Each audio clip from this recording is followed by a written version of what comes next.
All right, episode 32. How's it going, man? How's it going, man? Pretty good. I gotta say, things have been going pretty good, but this last week definitely went through some fucking trials, man. Were you It with was a your rough band one. or just like personal stuff?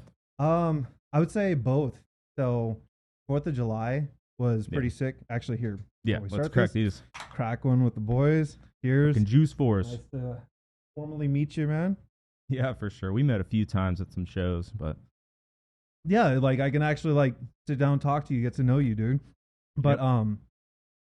so with personal life, like so outside of the band, I'm a dad. Mhm. I'm got 2 kids, wife stays at home, and so trying to do the band thing, it's kind of hectic trying to balance out the schedule with everyone Yeah, I else can in the band, imagine. and like everyone else in the band's pretty responsible, and like we've got pretty strict schedules, so trying to fit that all in. But this week, on 4th of July, we had a great time, and then everybody was leaving, and I think it was about like it was like 9 o'clock at night when everybody left, and I go inside, and I had cleaned up all the fireworks outside. I sit down inside, and I'm like, dude, I'm fucking burning up. Like, what the fuck? Like, and I'm sitting on my couch. I'm like, I can't cool off. So I go look at my thermostat. It says it's 81 degrees. Long story short, my fucking AC, like, something went out, and it was just blowing hot air. I've got like a 1-year-old, my 5-year-old's like trying to sleep. I'm trying, I got to go to work the next day. So I had to deal with that. Jeez. I was able to get it fixed the next day. I had to call off work and everything. It was just a capacitor. It was like a really simple part, That's good. and I was able to like figure it out on my own, luckily. So Oh, nice. fuck, that was stressful. And then with the band, we're getting ready. So for those people who don't know who I am, I'm the guitar player for Phage. Mhm. We're like a newer band coming out, and so we're starting to get some more shows. We just played Sad Dad, which was a lot of fun. Yeah, yeah. I unfortunately missed your set on that one. I showed up a Oh, little man. late, Oh yeah, but yeah. I was listening to Phage earlier today, and it's the kind of stuff I like, man. It's super Yeah. fast and heavy. Like that's the kind of shit I like. Yeah, Like, a lot. thank you. No, that means a lot. Phage has been a lot of fun. It's an interesting band, like because everybody in the group were pretty spread out in age. I think like our youngest guy is our vocalist. I think he's like 22, 23. wow. I'm 31. I'm turning 32 in November. Um, I think our drummer just turned 25, 26, and the other guy's like 28. So we're like kind of spread out. So Yeah. when you have those like almost like small generational differences, like what kind of upbringing we listen to, what we listen to in high school, because Oh yeah, it's totally different. yeah, I mean, imagine, I mean, like I'm guilty of it. A lot of the music I was listening to in high school, like I'm still listening to now. Like Yeah. I'm guilty of it, but I listen to a bunch of other shit. So like Phage is kind of interesting. So like we have 3 songs out right now, and they're all in the same realm, but they're all very different from each other. I Yeah. think they carry different vibes. Yeah, sure. Um, I like Ophidian.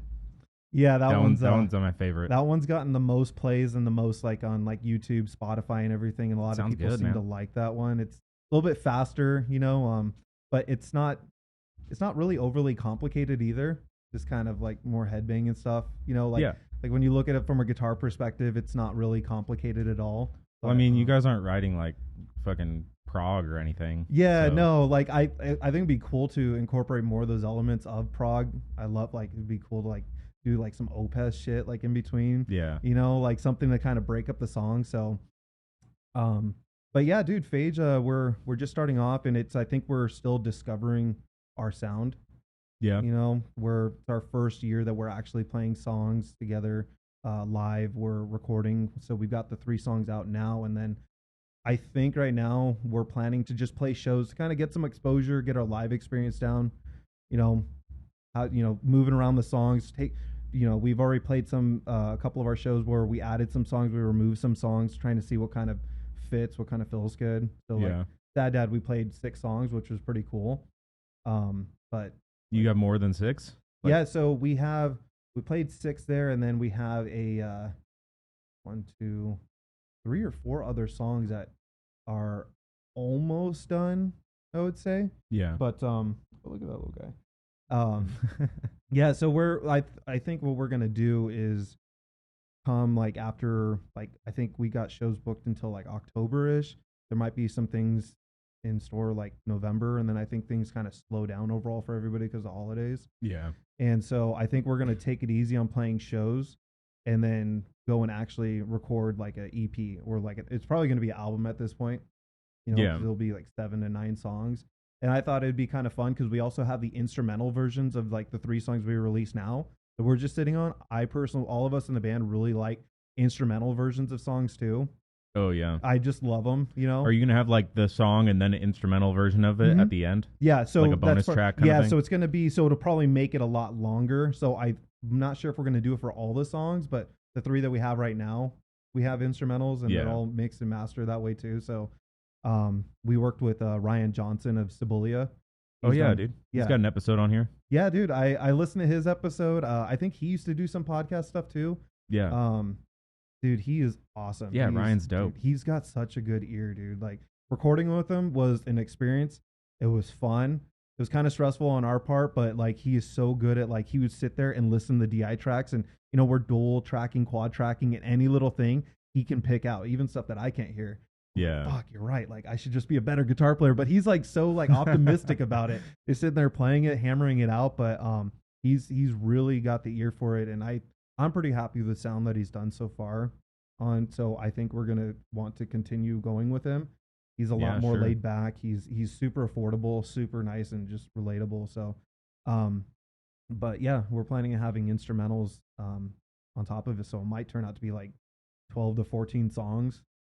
But I think it's like kind of interesting releasing a couple of singles and release like some new songs on an album, and then release more singles. Try to stay relevant, keep posting stuff until it's gotta like you gotta like keep that consistency.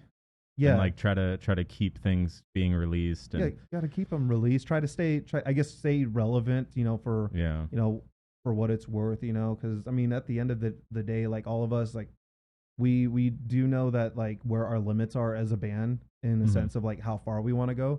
All of us realize that we're probably not going to make enough money to sustain our lifestyles. Most of us own homes and we got families and stuff. So depends how many T-shirts you want to sell.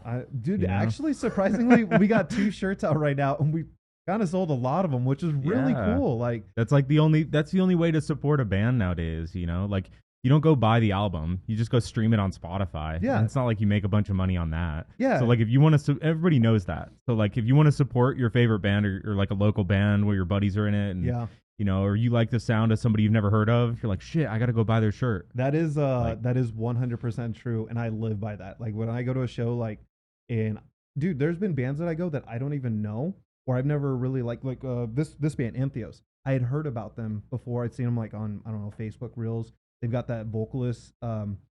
She's a chick, but she's fucking solid. I don't know if you've ever listened to Entheos. What's the band? Entheos. Entheos. Yeah, they're like a technical death metal band. I would say that they're sounds cool already. Yeah, they're mixed between like if you've ever listened like Archspire. Archspire is very. It's familiar. I don't know them. But they're really hot right now. They're fucking killing it, dude. They're known for being unbelievably fast. They're just super fast players. Are they from here? No, dude. I think they're from Canada, actually. Canada? Yeah. Okay. They're from Canada, but they're a mix between them and you ever listen to Zenith Passage? No. Zenith Passage is kind of like you ever heard of the Faceless? Yeah. It's kind of like that realm where they've kind of got the more proggy kind of metal, but like almost like alien style solos, kind of like a Rings of Saturn kind of type thing going on. So they're just odd as hell. Yeah, they were so wicked live, and I was like, dude, these guys fuck. So I went and bought a T-shirt from them. Yeah. I went and saw Conan. I'd never seen Conan when they played with Thraw, a couple weeks back, a month ago, and I was like, I'm fucking buying a shirt from Conan. Never heard of them, but they were just fucking like caveman riffs, just. I'm like, this doom shit is fucking badass. But merch is where it's at, and it's kind of surprising with like how many people have come to us like, hey, you guys gonna have hats? Are you guys gonna have stickers? So people want variety. You get the T-shirts, but then like people want like a fanny pack, or they want like booty shorts for their girlfriend or some shit like that. You know what I mean? I'd love to make booty shorts, dude, for the homies and the girls, dude. Like come with the booty shorts at a show, dude. Like. Oh, that'd be funny. I'll bring him up on stage, like, yo, can you come up on stage and like showcase these for us? You know, get one of the Amaya boys to wear it on stage. Oh, dude, I think yeah. Oh, dude, I gotta ask. You know Wade they to come would. up, man. Wade would do come it. up all cheeked up there and dancing and shit.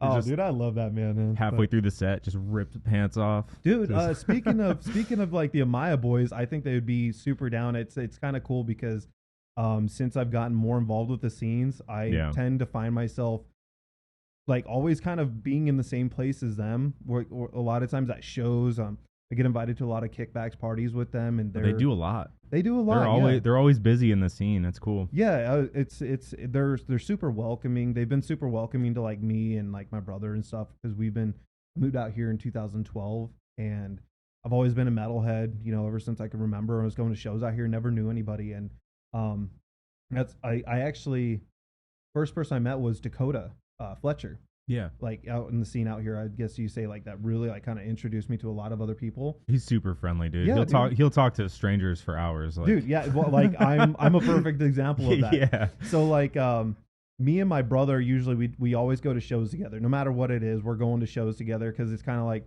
you got to go and like me and my brother love to pit. Even though like I feel like I'm getting older, I love to pit. In the same boat, dude. I fucking you go to a show, I guarantee you'll see me in the band.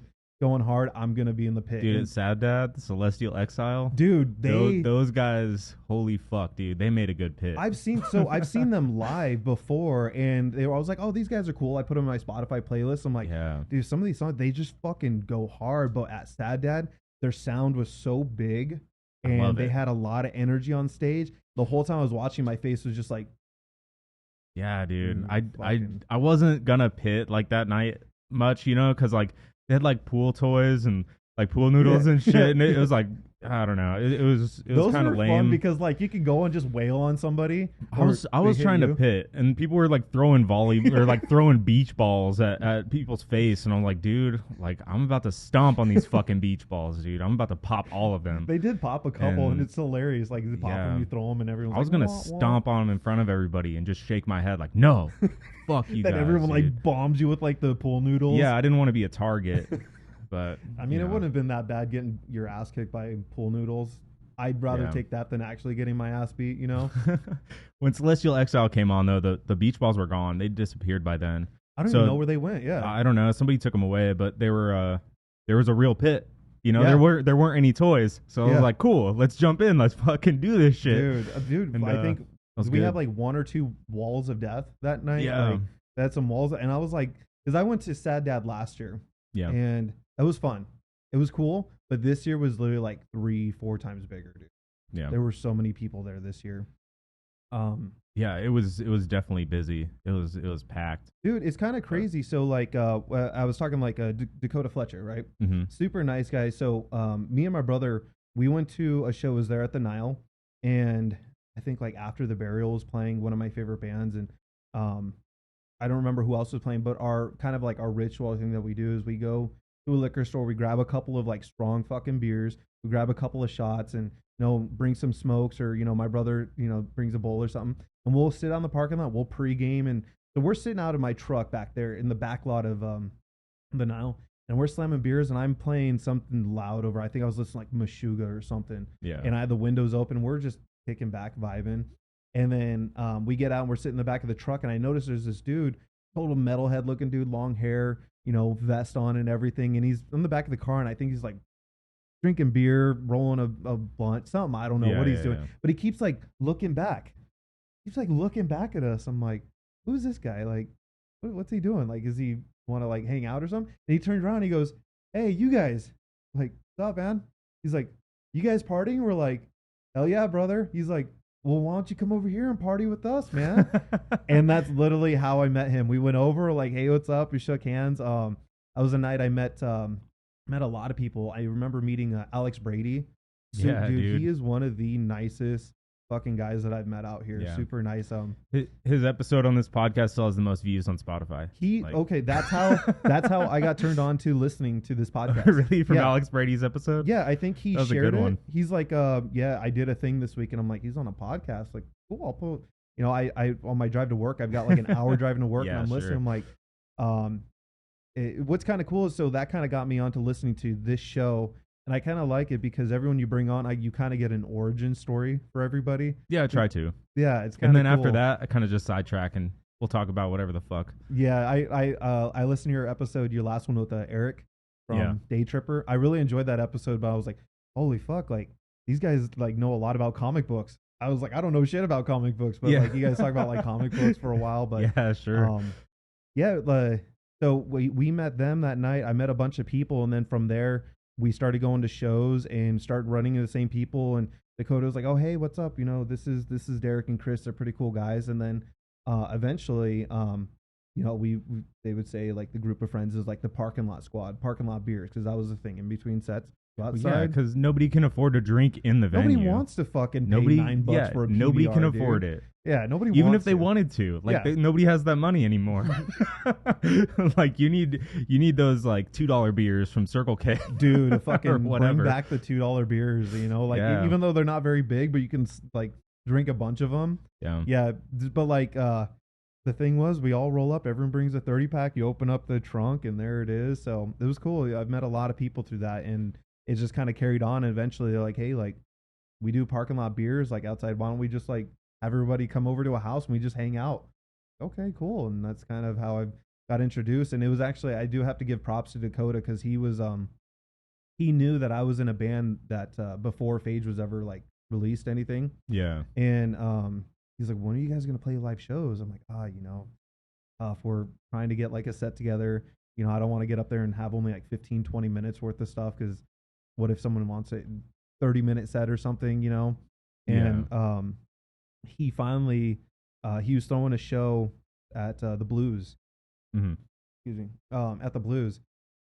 And he's like, "Hey, you guys want to come and play and open?" And I'm like, talk to the guys, and sure. So he kind of like helped us getting, you know, kind of a new realm for us, because we don't know any of the promoters. I don't know how, even though I've been playing music for a long time, and you know, well, the Phoenix metal scene is pretty small. I mean, there's only so many promoters out here for metal. So that's what I've been learning. You either know Adam or you know Kim. Like those are the main two pretty much out here. Yeah, I mean, I haven't worked with Adam yet. I barely worked with Kim, with Sad Dad, and I was a little stressful for us because it was like our first time like dealing with having to sell tickets and figuring out the whole. Yeah, that can be rough sometimes, dude. And like it was just, especially if nobody knows your music yet. If yeah, nobody has seen you live. You're kind of just like, trust me, we're good. I guess, yeah. I'm like, I really hope we do good, you know. Yeah. And yeah, it was a little stressful for us. There's a couple of things that we're definitely going to iron out when we work. Like we're actually working with her again. We're playing in a couple of weeks again with for the Shores of Ithaca CD release party. Oh, nice. I'm gonna go to that one. Oh yeah, yeah, I'll be there. Sick. Yeah, that's right. You guys are on that poster. I was talking about Nate with that yesterday. Yeah. So yeah, I'm like super humbled that we got asked to play that too. So that's gonna be fun, but that's gonna be another thing. Like, all right, guys, we kind of know what to expect with this whole ticket thing, and it is. I will say it is a little bit challenging. I love playing like homie shows, and you know, a lot of the metal out here is a lot of people know each other. Well, so that's what it is out here in Phoenix. It's not about like the crowd you can pull. It's about the people you know. Yeah, like it's all networking in Phoenix, just because the scene is so tight, like and so small, like.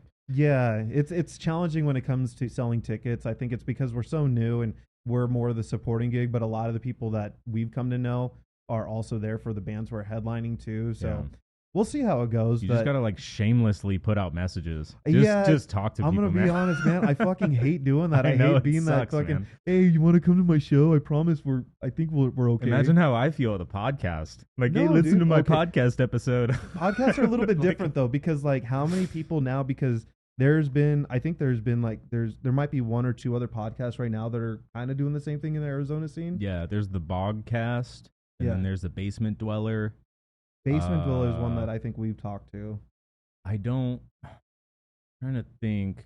I know there's a bunch in San Diego and like California and stuff. Oh, do they cover? Do you know if they just cover like their state, or do they try to like reach out? I mean, like metal specific podcasts. Metal specific. Oh. And there's more metal bands in California as well. Just because the sheer volume of people is bigger than here. That's where I'm from. It was just over. You know, I mean, you talk about an oversaturation of every genre of music, and out there, it's kind of predatory on the bands because it's definitely like pay to play. like for everything, you know, and that's like the one benefit to a smaller metal scene is like all you got to do is just talk to people and that's your ticket in. Like, make friends with people, drink parking lot beers with people, and you can play shows. Yeah, just be fucking cool, man. Yeah, like, just be cool and you're good. Just be cool, man. So like for you, like if you're like, oh, you know, I feel that way asking, I'm like, I don't think so, because I feel like, I kind of feel like just like listening to you and you're getting more people on, you're kind of diversifying like who you're bringing on to the podcast, because you brought on like I don't even know who the guy's name was, but he's like a DJ or something. Muradic?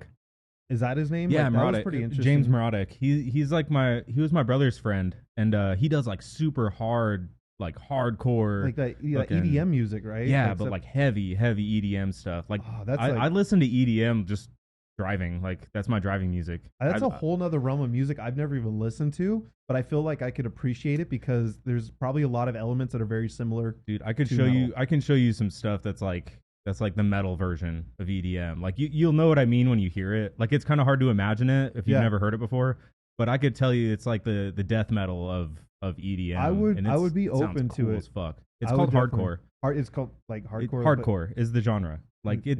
Okay. In America, it's weird because that means metal.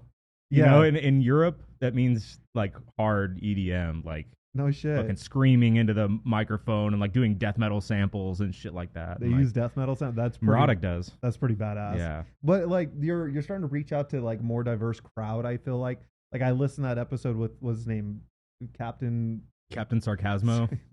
Dude, that guy's cool. He seemed cool. Wow, that was an interesting episode, but it was entertaining to listen to. Yeah, you know? Honestly, when he came over, like I didn't know he was gonna like do the whole thing as Captain Sarcasmo. What do you mean? That's just him. Yeah, it was incredible. He's an actual superhero, right? It blew me away, man. I didn't expect it. That's what I'm saying. Like, I think you did. You had to do like a 2-part episode with him, didn't you? Yeah, the file was so long. It was so long that it wouldn't upload to YouTube. I sat here for like 2 days trying to upload it to YouTube, and it kept failing. God damn. And I kept having to restart it. And I was getting so fucking mad. And then I was like, you know what? I'm just going to find where we took a break and just split it into 2 parts. Yeah. And it worked just fine. Like, first try. I was like, okay. Does it normally take like a full day to upload these? Because you've got some that are like pushing 3 hours, dude. Yeah, there's a few that are over 3 hours. But it's like, yeah, it takes almost 12 hours to upload to YouTube, a video file. Because they're like almost 30 gigs. Yeah, that's... You know? It's a big-ass file. It just takes forever. Yeah. Spotify, same thing. Like, I got to upload it to YouTube and to Spotify. Oh, that's right. Yeah, so you do, is those your only 2 platforms? You do like Apple Music too? Spotify is my podcast host. Yeah. So when I upload it to Spotify, it will throw the audio file to all of those other distributors that or all the other platforms that I'm like signed up with. So it'll do Apple Music, Google Podcasts, and everything. So when I put it on Spotify, Spotify will take the video and the audio, and you can watch the video on Spotify. Yeah. And then it'll take the audio file and give it to everybody else. Yeah. Because Google Podcasts and Apple Podcasts, they don't like do video yet, I don't think. I don't know. I don't know if they do. I doubt that they get my video. I don't really care. It's on YouTube and Spotify. I'm happy with that. Spotify is where it's at. I think I think they're starting to get known more for like podcasts too, outside of like just music. You know. Yeah. Yeah. Like fucking thanks Joe Rogan. You know. Seriously, no. Honestly, like that's the only reason they have video. Like they offered him that exclusive deal, and he was like, only if you add a video platform. Like, smart. And they did. They developed the video because Joe Rogan was exclusive. They didn't release it to regular podcasters for like another year and a half after that. No shit. I didn't know that. Dude. Well, I mean, it's good for you because like now you're doing your thing. You're gaining traction. We got video here going on and everything. Yeah, and I just need better cameras because like it'll come. Once I clip highlights of like these episodes and stuff, I keep saying I'm going to do it, but goddamn, it takes so much work. I'm not a video editor. So it's like I'm learning an entirely new thing doing like, this. I'm just an audio guy. So like video is totally like way above my head, but yeah, video is a whole nother like beast. Like in Phage, we have like our other guitar player Justin. Yeah, he's created like on his own free time. He's created visuals for each of our songs, which is super time consuming. He like made like our first song that came out, The Path. he did like a lyric video and everything. That's cool. And I was like, that was pretty cool. And he did like real basic editing stuff. But shit takes hours. Dude, he loves doing it. Yeah, he loves doing it. And like, does he want to do it for me? Oh fuck it! No, I could ask him. Like I could ask him. Like he's I need to start building a team because this is taking so much time. Well, yeah, because you got to find people. It's a passion project. Just exactly. Like a band. It's a passion project. You got to fucking love doing it. I can't pay anyone. Yeah. Not for a while. Not for a long time. Not for a long fucking time. Not till you're like Joe Rogan status, dude. Like, well, I could pay people before that. I wonder how much money he has fucking makes off hundreds this. of millions of dollars. Yeah. He has businesses. He does UFC commentary. He does like all sorts of shit, man. So. Well, like maybe I could ask him if he'd be interested. Because he really likes swing. And what's interesting is like each of our songs that we have, like all the songs that we played at Sad Dad, there's technically we have an idea. We tried it out at like our studio and it worked, but I don't know how it would work in an actual live, like, playing live. But basically, he has a projector, and for each of our songs, he has a backing, like, you know how you have like backing tracks? Yeah. Well, he has a visual for each of the songs. Yeah, that's cool. So we wanted to like somehow get like a screen up on stage or like a fucking like kind of an old school TV, you know, like an analog TV where it kind of looks fucked up, like an old VHS tape, but it has like a visual that goes perfectly with their songs where it changes with the music and everything. That's going to be so hard because if you play a tiny bit faster, it's off. Well, luckily we all play to a click. Like, oh, live? Yeah, we play, everything's in ears. We've got, oh, wow, that's cool. We invested a lot of money into our set, playing live like ahead of time. No, that's cool. Yeah, a lot of bands don't do that, and surprisingly, yeah. Well, I mean, on a live set, like it's not as important if you're playing like super fucking precise, exactly to the recording, or you're playing to a click. Like as long as you practice together over and over and over, like you'll be in time, and you'll be like you know. That's the interesting about this band. A lot of people are surprised, dude. Phage does not meet up very often in person. And I'll be totally honest, we probably practice once every 6 weeks, once a month, maybe once every 2 months. We don't. That is odd. We heavily rely, like, again, like I'm fucking, you know, you gotta play with a click. Yeah. So we so everything that we do, so it's cool because we all share the same. We all use the same DAW. We all have our own computer systems and everything, like recording at home. So you share files. I would say like 90%. I would say almost 100% of the music that we write is all remote. So we do a lot of like Discord calls. We do screen sharing. So like if we write guitar riffs and shit and we're sending over to our drummer, we'll all get on the call. He'll share his screen and he'll pull up his drum program and he'll be like, all right, what do you guys think about this beat? And he goes back and forth between writing stuff like in person and writing stuff on the computer, but they go hand in hand. So yeah, a lot of our stuff is that. And then once we do that, we create our own like practice tracks. Like I'll purposely create tracks that have drum, bass, and like my other guitar player's guitar stuff, and it leaves out my guitar, so I can sit there and practice like as if it's live to a click. And so when we go play live, like our show coming up in 2 weeks, the 22nd. Yeah. We haven't practiced since Sad Dad. Together. But you practice at home. Oh yeah, every day I practice. Yeah, even if I'm tired of shit, I'll sit down for 30 minutes and I'll play through our entire set, or not 30 minutes, but I'll play through our entire set once or twice. And I'm like, all right, I'm like, I warm up real quick, play through the set a couple times. I'm like, all right, I'm done. Because technically, if you're playing in a band, really all that you really need to know how to play if you're playing in a band, you got to play your shit. You know, it doesn't matter if you can sit there and shred for 20 minutes improvising. Like, that's cool if that's what you do in your band. But yeah, and I think we're going to meet up next weekend and just run through the set and play through it live, and then we'll go up to the show. But that's how we do it. Like so you do try to like get together before a show though? At least once. Yeah, at least once before a show. But it's definitely different. It's actually why I've had to turn down like joining other projects and stuff, because if it wasn't for that, if I had a lot more free time, I'd probably be in more projects, because I have such like, I love like old school death metal and everything in between, up to the like the new proggy weird shit that, you know, these new bands that are coming out, very vibey and atmospheric, everything in between, with like the sludge metal, doom metal, technical metal, fucking thrash, you know. So if I had time to like do art and music for 8-10 hours a day, I'd probably be in like 3, 4, or 5 other bands if I could, you know. Yeah. But I don't know how people do that, dude. How do you keep all that shit straight in your head, you know? It's kind of like right now I'm really trying to like I'm trying to find another project to do that would be only like maybe just an internet band for the meantime, but I feel like I need more of an outlet outside of Phage because Phage is starting to form.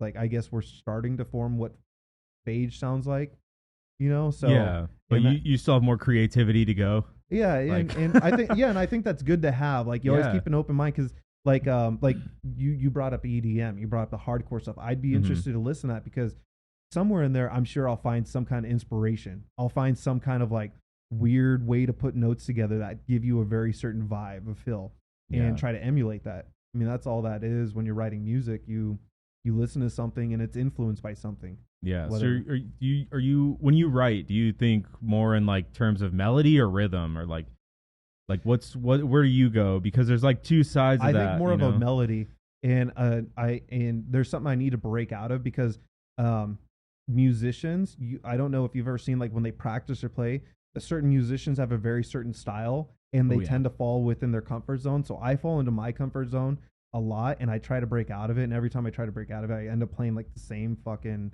you know. So when I listen to these new things, I hear like a really something that catches it, makes me feel happy, or makes me feel sad, or makes me feel something, and I try to emulate that. So I try to find more of like a like an overall sound that I want to go for. Like I'll go and I'll listen to like, hey, all these songs kind of have a very similar vibe, and I Yeah. love what they're doing in there. I'd like to do something like that. I don't want to particularly copy them, but I'd like to do some. So that's how I usually approach it. I don't usually sit there and just like play like a rhythm. I'm like, oh hey, that's cool. I do sometimes, but sometimes it's hard because you're like, okay, I got this riff now. How the fuck do I expand and make that into a song? Yeah. And yeah, that's sure. challenging. You so- need like another riff that goes with it. or Yeah, and then something, it's like, you know? all right, now is it in the same key? Is it a different key? What fucking time signature Does that even is matter? it in?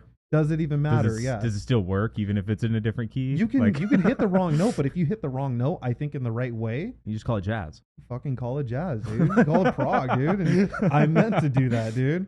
Like Yeah, just fix it real quick. I don't know. fucking it's yeah, so our writing process is really, really interesting. So like I'll listen something that I like to do, for like guitar stuff, I'll listen to soundtracks. So I love Yeah. listening to like John Williams. I love listening to I'm a huge Star Wars nerd. So Oh, yeah. I will listen to like Star Wars, and like it's crazy because I could listen to something from one of the movies and I could picture the scene in my head. And I'm like, that I like the way that is. I don't think right now Phage is really doing that, but I'd like to go towards a way where you listen to something and it kind of makes you feel a certain way. I think that'd be really Yeah. cool. You know, have you heard or do you know the it's like in episode 1. It's like the major battle and it's just like the choir where it's like, oh, Yeah, Duel of the Fates. Duel of the Fates. Dude, Yeah. I was doing this live show once. I was running I wasn't running the board for audio, Mm-hmm. but this was at the Mesa Art Center. Yeah. So this big theater, and they had like the Mormon choir come in. There's like 1,000 singers, dude. And this one piece, they had like 500 of them just in like the balcony section. They That cleared is out the some, balcony like- section to fill up with like there were like high school kids in this balcony sections, like 3 stories up. You know, so there was just singers everywhere, Couple dude. hundred of that's like It was pure insane. natural and power. Duel of the Fates was on the set list for Oh, that. that and is sick. it was crazy. How just did it listening, sound live? Like yeah, did like did you feel hundreds it? of people yelling that live. It was just like, holy Dude, I would shit. get goosebumps all over my body Yeah, if they I'm getting hit goosebumps it right. just thinking about it, bro. It was crazy. That was like the craziest thing I've That like is seen in sick. my like audio career. That is sick. So that same feeling, like you think about that, like I like listening to John Williams, or I like listening to like a lot of soundtracks because like when you listen to soundtracks, usually it's pertaining to a scene, and I like scenes that are epic, where it's like a hero's like has a revelation and now he's gonna fucking kick ass, or Yeah. you know, you got someone who just got their ass beat, or their dad just died and they're all sad, and like the music kind of carries you. So if you ever like watch like dude, this is gonna sound kind of silly, but like did you ever like The Lion King when fucking Mufasa dies? I haven't seen that movie in Dude, so long. I I don't have kids. I have a 5-year-old, so like Yeah, we'll watch I don't it. have kids. So like, dude, okay, so this would be kind of a funny story.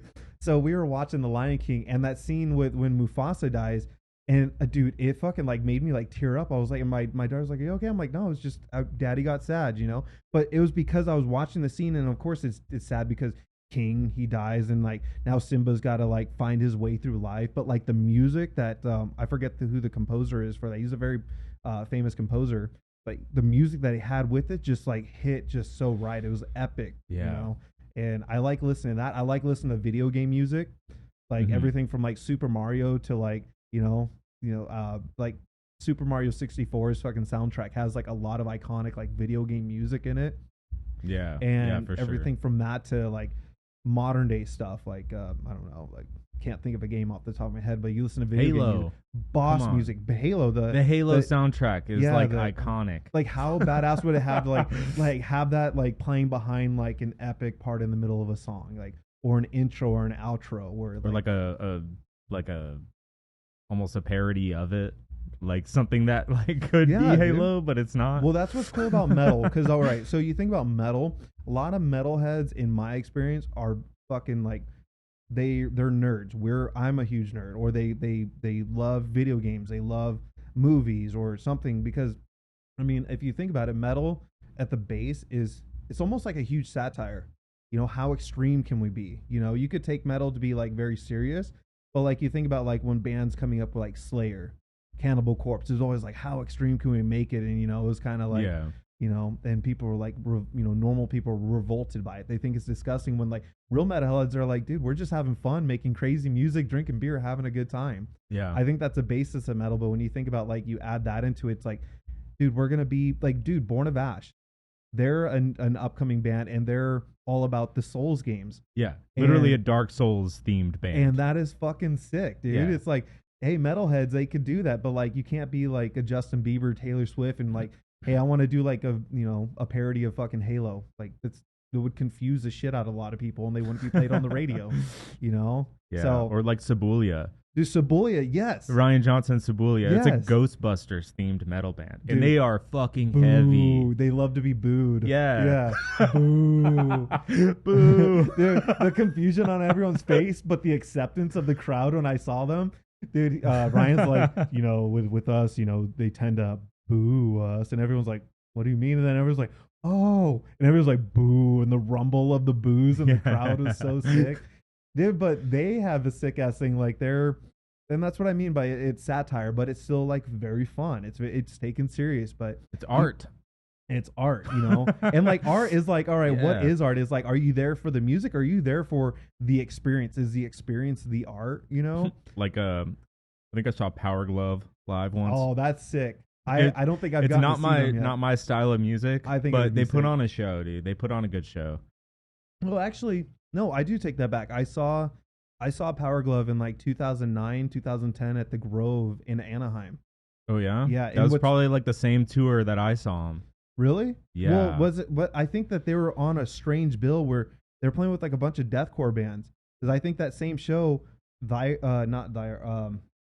Dahlia Murder was headlining, and Oceana was playing, and fucking or I might have that mixed up. I think they might have been playing with like Flesh God Apocalypse, and because that's kind of like that orchestral, epic. Flesh God Apocalypse is nuts, bro. Dude, I have a Flesh God Apocalypse pick from them. Really? I saw them at the Grove at Anaheim, and I ran into the dudes running backstage, and I was that was right after high school. I was like 18, 19, and I talked to the guitar player, and apparently like all of them are like actually like classically trained or something. Oh yeah, dude.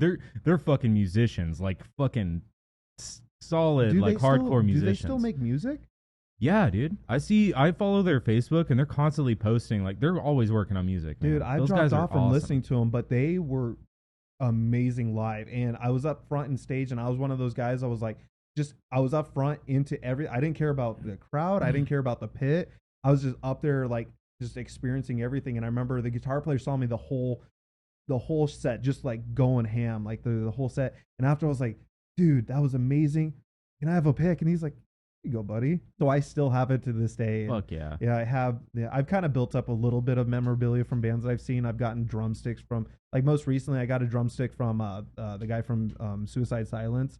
He threw nice. And I like caught it. And I was trying to get it signed by him, but there's also like, you see the bands out behind the venue and stuff, and like they're trying to pack shit up and get going. It's hard to get in there and like talk to them. Sometimes I'll do it, but that night I saw them. I'm like, I'm not gonna bug the fuck out of them. Like, I actually talked to Flesh God Apocalypse, or I didn't talk to them, but me and my buddies, we got up and got a picture with them. while they were packing up, they were like yelling at each other in Italian. It was like they were like all frustrated, trying to pack up all quick. And we're like, "Hey guys, can we get a picture?" And they're like, "Yeah, sure, man." And that was pretty funny. I gotta find that picture, man. I gotta find it. I was in high school at the time. Oh, so it was like, so you're talking about like, it was probably that. It was like tour, 2010, dude. yeah. That wasn't with Power Glove wasn't there. That was a Black Dahlia tour. Flesh God was there. But it might have. They might have been like a local thing or something. Or I'm probably getting. Honestly, I'm probably getting it fucking like mixed up, dude. I remember the dude I was with, the guys I went with. His name was Andrew. He was like my best buddy at the time. Yeah. But he had an eighth of weed with him, and he literally just gave it to the Black Dahlia bass player at the time. His name was Bart. Yeah. But he was like, "Hey man, you guys want to smoke some weed?" And he's like, "Oh, I don't know if we got time." He's like, "Oh, well, you could take this eighth anyways." And I just looked at him like, you just look like, you just gave him our weed. Like, what the fuck, dude? Yeah. Like, why did you do that? Like, he's not gonna remember you. Yeah. Like, what the fuck? Yeah, he's probably like, "Oh, dude, this fucking random guy just yeah, gave he's me just all like, this weed." okay. Like, hell yeah. Hey, let's go in here. Like, beat it, nerd. Yeah, you know? later. Oh, that sucks, man. Yeah, I was like, what the fuck are you doing, dude? Dude, do you know who so this was like a huge like honor for me, or like it really made me feel good. Like, this made my year. So after the Burial is like, it's up there. Like, I love their riff playing. They've been around for a long time. I've seen them a bunch of times. So their guitar player Trent was like a big influence on me for a long time playing guitar. And they came through and played with Spirit Box. Was it Intervals? I think it was Intervals. Intervals was really cool. They're like more very proggy instrumental band. Yeah. And after the Burial played that night, well, that night was a fantastic show at the Van Buren. That's one of my favorite venues around here because it's big. Yeah. They got like really good AC running. Their sound sounds really good. Yeah, sure. And so after the Burial was done, Spirit Box was up, and I like Spirit Box. They're a lot of fun. Like, I love watching them, and the vocalist has a great voice. But we're watching him, and I see the guitar player, and he's there with like these two older guys, and me and Chris are there at the show, and they walk in. They're in the middle of the show, and I was like, "Oh, dude, I'd love to like go say what's up to him," but I was like, and Chris is like probably like his dad or something. Like, so I'm like, "Oh, you know, you're probably right. I don't want to bug the shit out of him, you know," and so. We're there watching the set, and then they walk past us, and they go out the doors. And have you been to the Van Buren where they've kind of got the outside patio area? Yeah. We're like, so they're out there, and I'm like, oh, maybe they're out there. I'm like, thinking in my head, I'm like, dude, I've been listening to this guy. I'm going to see if I can try to go say what's up to him. So I go outside, and he's still talking to these guys, and I met up with, I think I was talking like with Dallas and Jonathan Hughes. He's like a homie. Yeah. I got to get him on here too. Yeah, he's cool, dude. So I was talking to them, and they're like, go talk to him, because I was telling him like, dude, like, I've been listening forever. He's like huge on my, like, an influence to me. And so he was finished talking to these guys, and I'm like, you know, fuck it, I'm gonna go talk to him. I'm like, hey man, like, I just walk up, and he was super nice, like, just like looked at me, acknowledged me. You could tell like he was like, hey, like, what's going on? I think he was a little loose because he was drinking, you know. Yeah. And I was talking to him, and I was like, oh, I didn't want to bug you, like, and he's like, oh, that's my dad and my uncle. I'm like, oh no shit. He's like, no, I appreciate the respect. He's like, but like, what's going on, man? I'm like, dude, I came down, I've been watching you, and you know, I was like, I know you heard it a bunch of times, but big influence, man. Like, I loved you and Justin, rest in peace. Like, he was a huge like influence on me. And I could tell he kind of watered up when I said that because Justin passed away. He was another guitar player of that band. And I was like, man, like, I don't want to take up too much of your time, but it's been great meeting you. I just want to be able to meet you. And I got a picture with him. And after, I was like, oh, and he was so nice. He's like, he gave me a hug after. He's like, all right, man, if you see me outside again, come say what's up. I was like, oh man, those like, kind of experiences are so cool. It like, meant a lot, man. Like, yeah, it's so crazy. Like, I don't know. I can't imagine being in that position. Like, somebody coming up to you and being like, hey man, you're such a huge influence on me. I'd be like, are you sure? Yeah, dude. Like, well, it's crazy because like, me? I think I've been listening to them since like 2009, 2008. Like, they were like, super early on, and we're like, it's been like 14 years, dude. Like, you like, and I remember I told him like, dude, you're a big influence on me and my band. And he's like, just keep writing music, man. Just keep doing it. I was like, I will. Yeah. No, but it was I'm lucky enough that I haven't had an experience where I've met, like, I would say a hero, quote unquote, where you know, I've heard some people say don't meet your heroes because they're not really what you expect. And metal's different, man. I guess so, dude. There's a lot of nice people in the metal scene. You get all your aggression out on stage. Dude, Like, you know, for being such an aggressive music, the people in metal are by far the most down to earth people, the, you know, nicest, more, because most people who listen to metal, they've probably been through some shit in their life that they're listening to metal on a day-to-day basis, you know? Like, yeah. metal talks about stuff that kind of makes you uncomfortable. Metal talks about stuff that's not easily digestible from people who listen to, you know, fucking pop rock on the radio or something. I don't know. I don't Yeah. listen to any radio. Like doing drugs at the club or whatever. Yeah, dude, Like, I'm not about it. Like, it's all about an image. I'm not about the image of like, yes, you do have a personal image you want to keep up. You do, everybody carries their personal brand no matter what you think, but like they carry theirs in a way where it's, you know, I've seen like other types of music, and I'll go on to say that like I see a lot of it with like the mumble rap and stuff, and it's like that's not really my type of, you know, the Island Boys. the island, whatever the fuck those things are, whatever they do. Like, I don't know what they're famous for. They were just a big joke, dude. They nobody listened to them seriously. People listen to them for. Are they for actually the meme. like musicians or No, like they're, fucking? They're characters on yeah. Instagram. They look like but fucking cartoon characters. They live their character though. That's the thing. Like, Oh, they're just so ridiculous, and I think they started with a bunch of capital to begin with. Probably. But It's probably yeah, all they fake just anyways. got Instagram famous, and people thought like, oh, these two are fucking ridiculous, and that's why they got a whole bunch of plays. Well, stuff like that. And- It doesn't even like I'm not even like hating on it. I just am so disconnected and not interested in it. Well, I don't that's not a fucking- real like Yeah. a real common example. That's just an extreme example. Oh yeah, Like- yeah. But even I've like heard of the Island Boys, but I don't know. I've just seen they got the fucking It's a Sideshow meme. Bob hair. Yeah, it's a and meme. Shit. Yeah, they are walking like human Yeah, memes. they're walking memes. But that's why that's like metal. Metal's cool because like, dude, you can go and like, you can go see a doom metal band and fucking like just watch them just ring out notes like caveman riff for an hour straight of like almost pure feedback, and you're like, Yeah. this is an experience. You were at man. that house show, right? Yeah, You saw Day no, Tripper?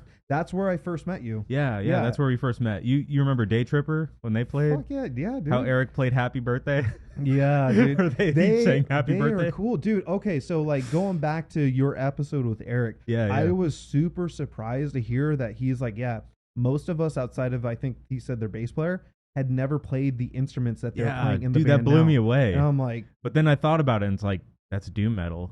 It doesn't matter. yeah, it doesn't Like- fucking matter. Well, like I, you know, being a music like guitar player, you know, most of us go up and like, hey, what kind of amps he's using? Like I'm a gear nerd. I love like, and I'm like watching their riffs. I'm like, those are like they're heavy, but they're simple, but they're going for an experience. And Yeah. I think I've told Eric that. I'm like, dude, you guys put on experience. You guys were cool. Everyone's into it. And I saw them when they opened for Thra when they played at the Underground. And Oh, Eric yeah. and all of them put on a show. Eric went up there and he's playing the fucking fiddle. He's doing like a solo, wow, wow, like he's doing some. And I was like, this fucking is sick, dude. Just to make people like, what the Well, fuck? like there was like the lead that he was playing could be played by guitar or like I imagine being played by like an organ. But he went up and he had a live fiddle and he's playing along with it with the band. And I remember I think I was there with I was in the crowd with like Alex Brady and our buddy another Jonathan. I can't think of his last name. He's got like long curly hair, but he's like all into like Saintbreaker, Throb, Pig City, stuff like that. yeah.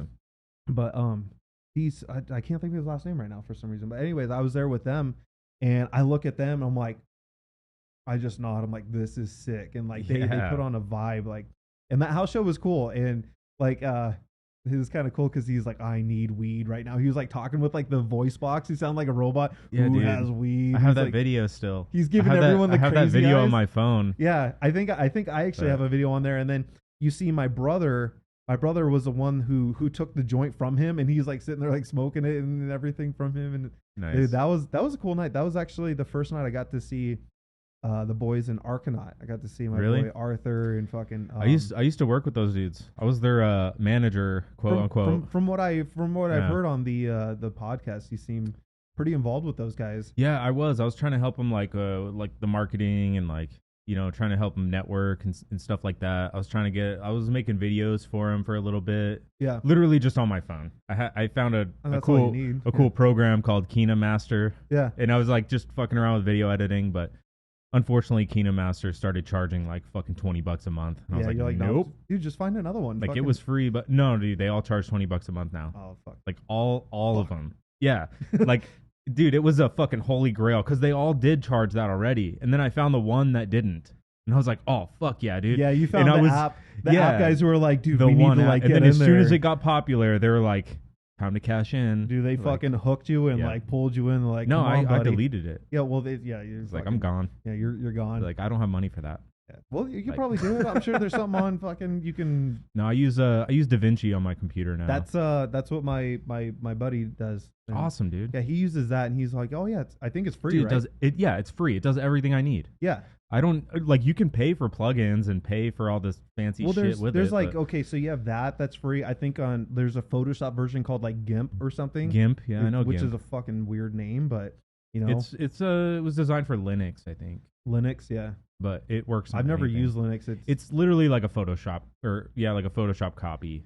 Yeah. It does everything it looks like Photoshop. Yeah, yeah. So it's like pretty much just a third party Photoshop. But GIMP works. I don't do photo editing much anymore. I literally use an app on my phone to make the thumbnails for this podcast. I use an app called Polish. I can like literally like take a picture and remind me to get a thumbnail picture for you. I forget a lot. No, that's okay. Yeah, yeah. But I'll literally just take a picture and then I could just use cutout and click the AI button and it'll just cut you out. And then I just put a red border. Yeah, that's similar to the magic wand tool Yeah. in Photoshop, like sort of, but it does it completely automatically. And then sometimes I have to look at the edges and like kind of like touch up the edges. But you can edit the edges like manually. I use a paintbrush or an eraser. Dude, you're kind of bringing back memories. I was actually going to college as a conceptual artist, and I was taking college courses. I wanted to be a concept artist. Or do you draw? Art. Yeah, well, yeah. So I kind of life did not go the way I expected. Let's just put it that way. Like as an artist, you know, who would have thought? Kind of a joke. It's kind of a joke, but like life did not go. I went to school for art. Trust me, I know. Yeah. So like before I want to talk more about like Argonaut and seeing them live. Yeah. Talk about Argonaut. Yeah. So like little backstory on me, art was going to be the thing that I was going to do. I wanted to do tattooing. I wanted to do conceptual arts I wanted to do pictures. I wanted to do stuff for like bands. I wanted to work for video games and all that stuff. So like in high school, I did all of those things. I was voted like in my yearbook, I'm the fucking best artist in my little picture, my little thing. Mm-hmm. I had an award of excellence in high school where I got to wear the little thing and do a little speech at graduation and stuff for art. That was like my thing. And that's cool. Now I'm a fucking now I work on like the utility poles and shit, you know, like.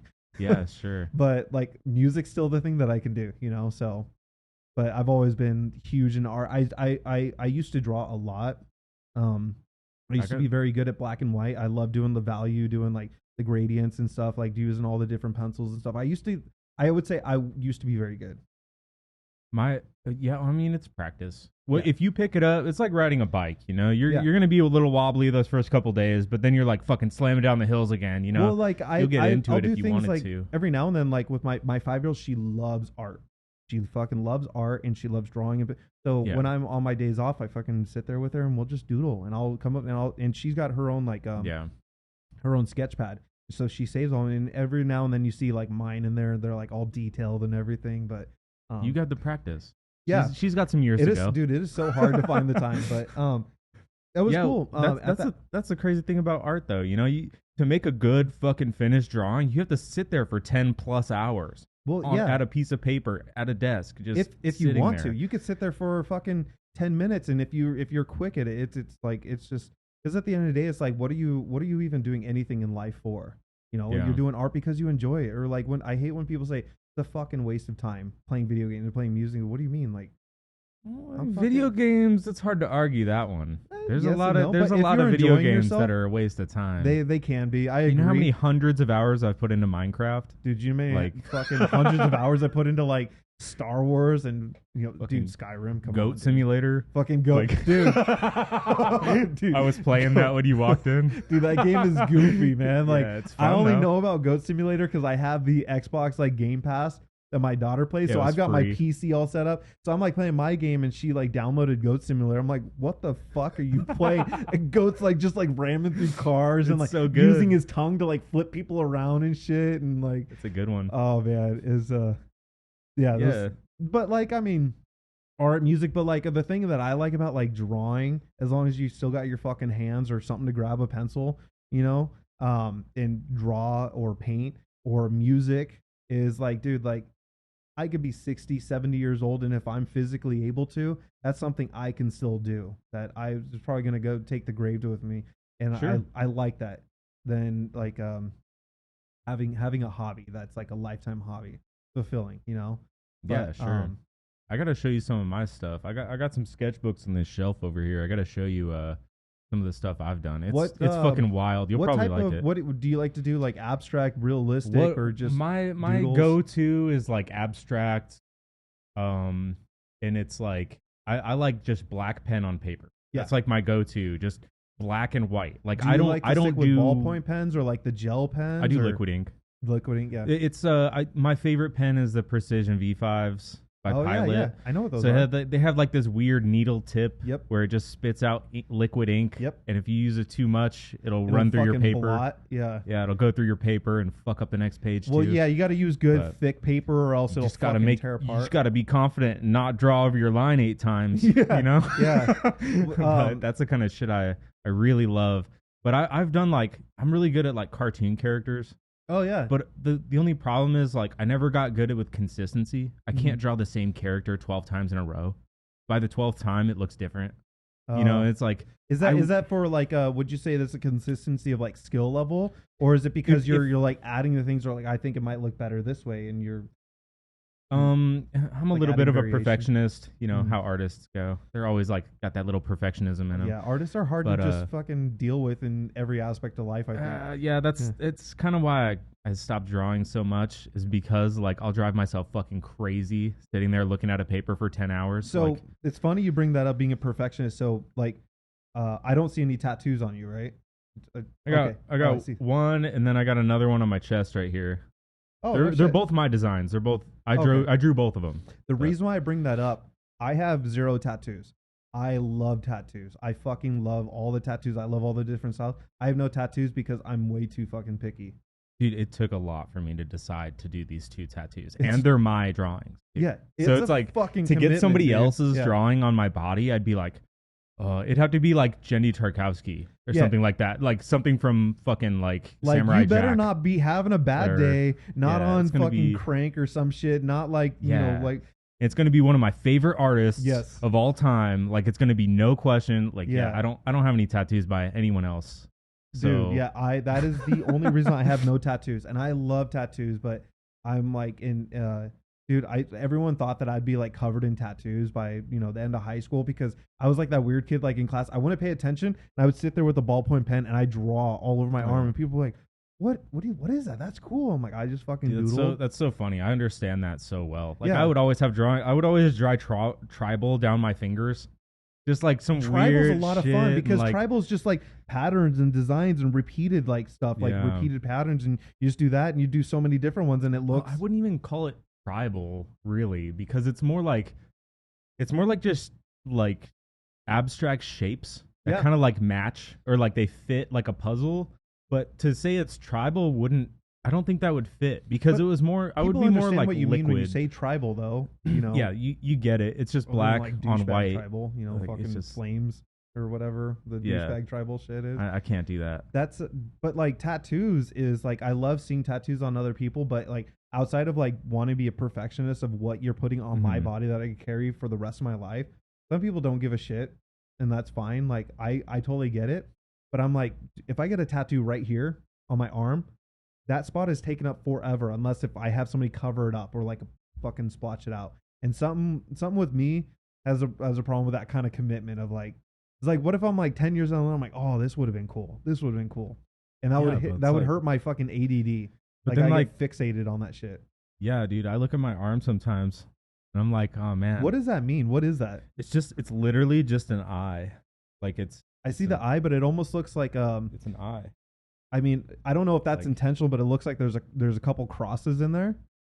I'm not super religious. It was more like just a glitchy kind of pattern, It definitely a looks glitchy. glitchy computer circuit board kind of thing. Well, Like, that's why I I was just- like, I it drew looks- rectangles of different sizes, just overlapping each other, And if you make them small enough, it looks like a line, or Oh, you know. yeah, So yeah. you just draw a bunch of overlapping rectangles of different sizes, and it kind of looks like techno or like some electronic bullshit and like Dude, Tron. I And might have to check out some of your art after dude, that. you'll You should probably. you'll like it. I think I had some old pictures I've done on my Instagram. You'll have to like scroll all the way down, but I used to really like to do the geometric stuff, like Yeah. fucking around with like squares and circles and rectangles and putting them together where they fit in a very strange way and they kind of make something unintentional that looks pretty cool, like on Yeah. accident.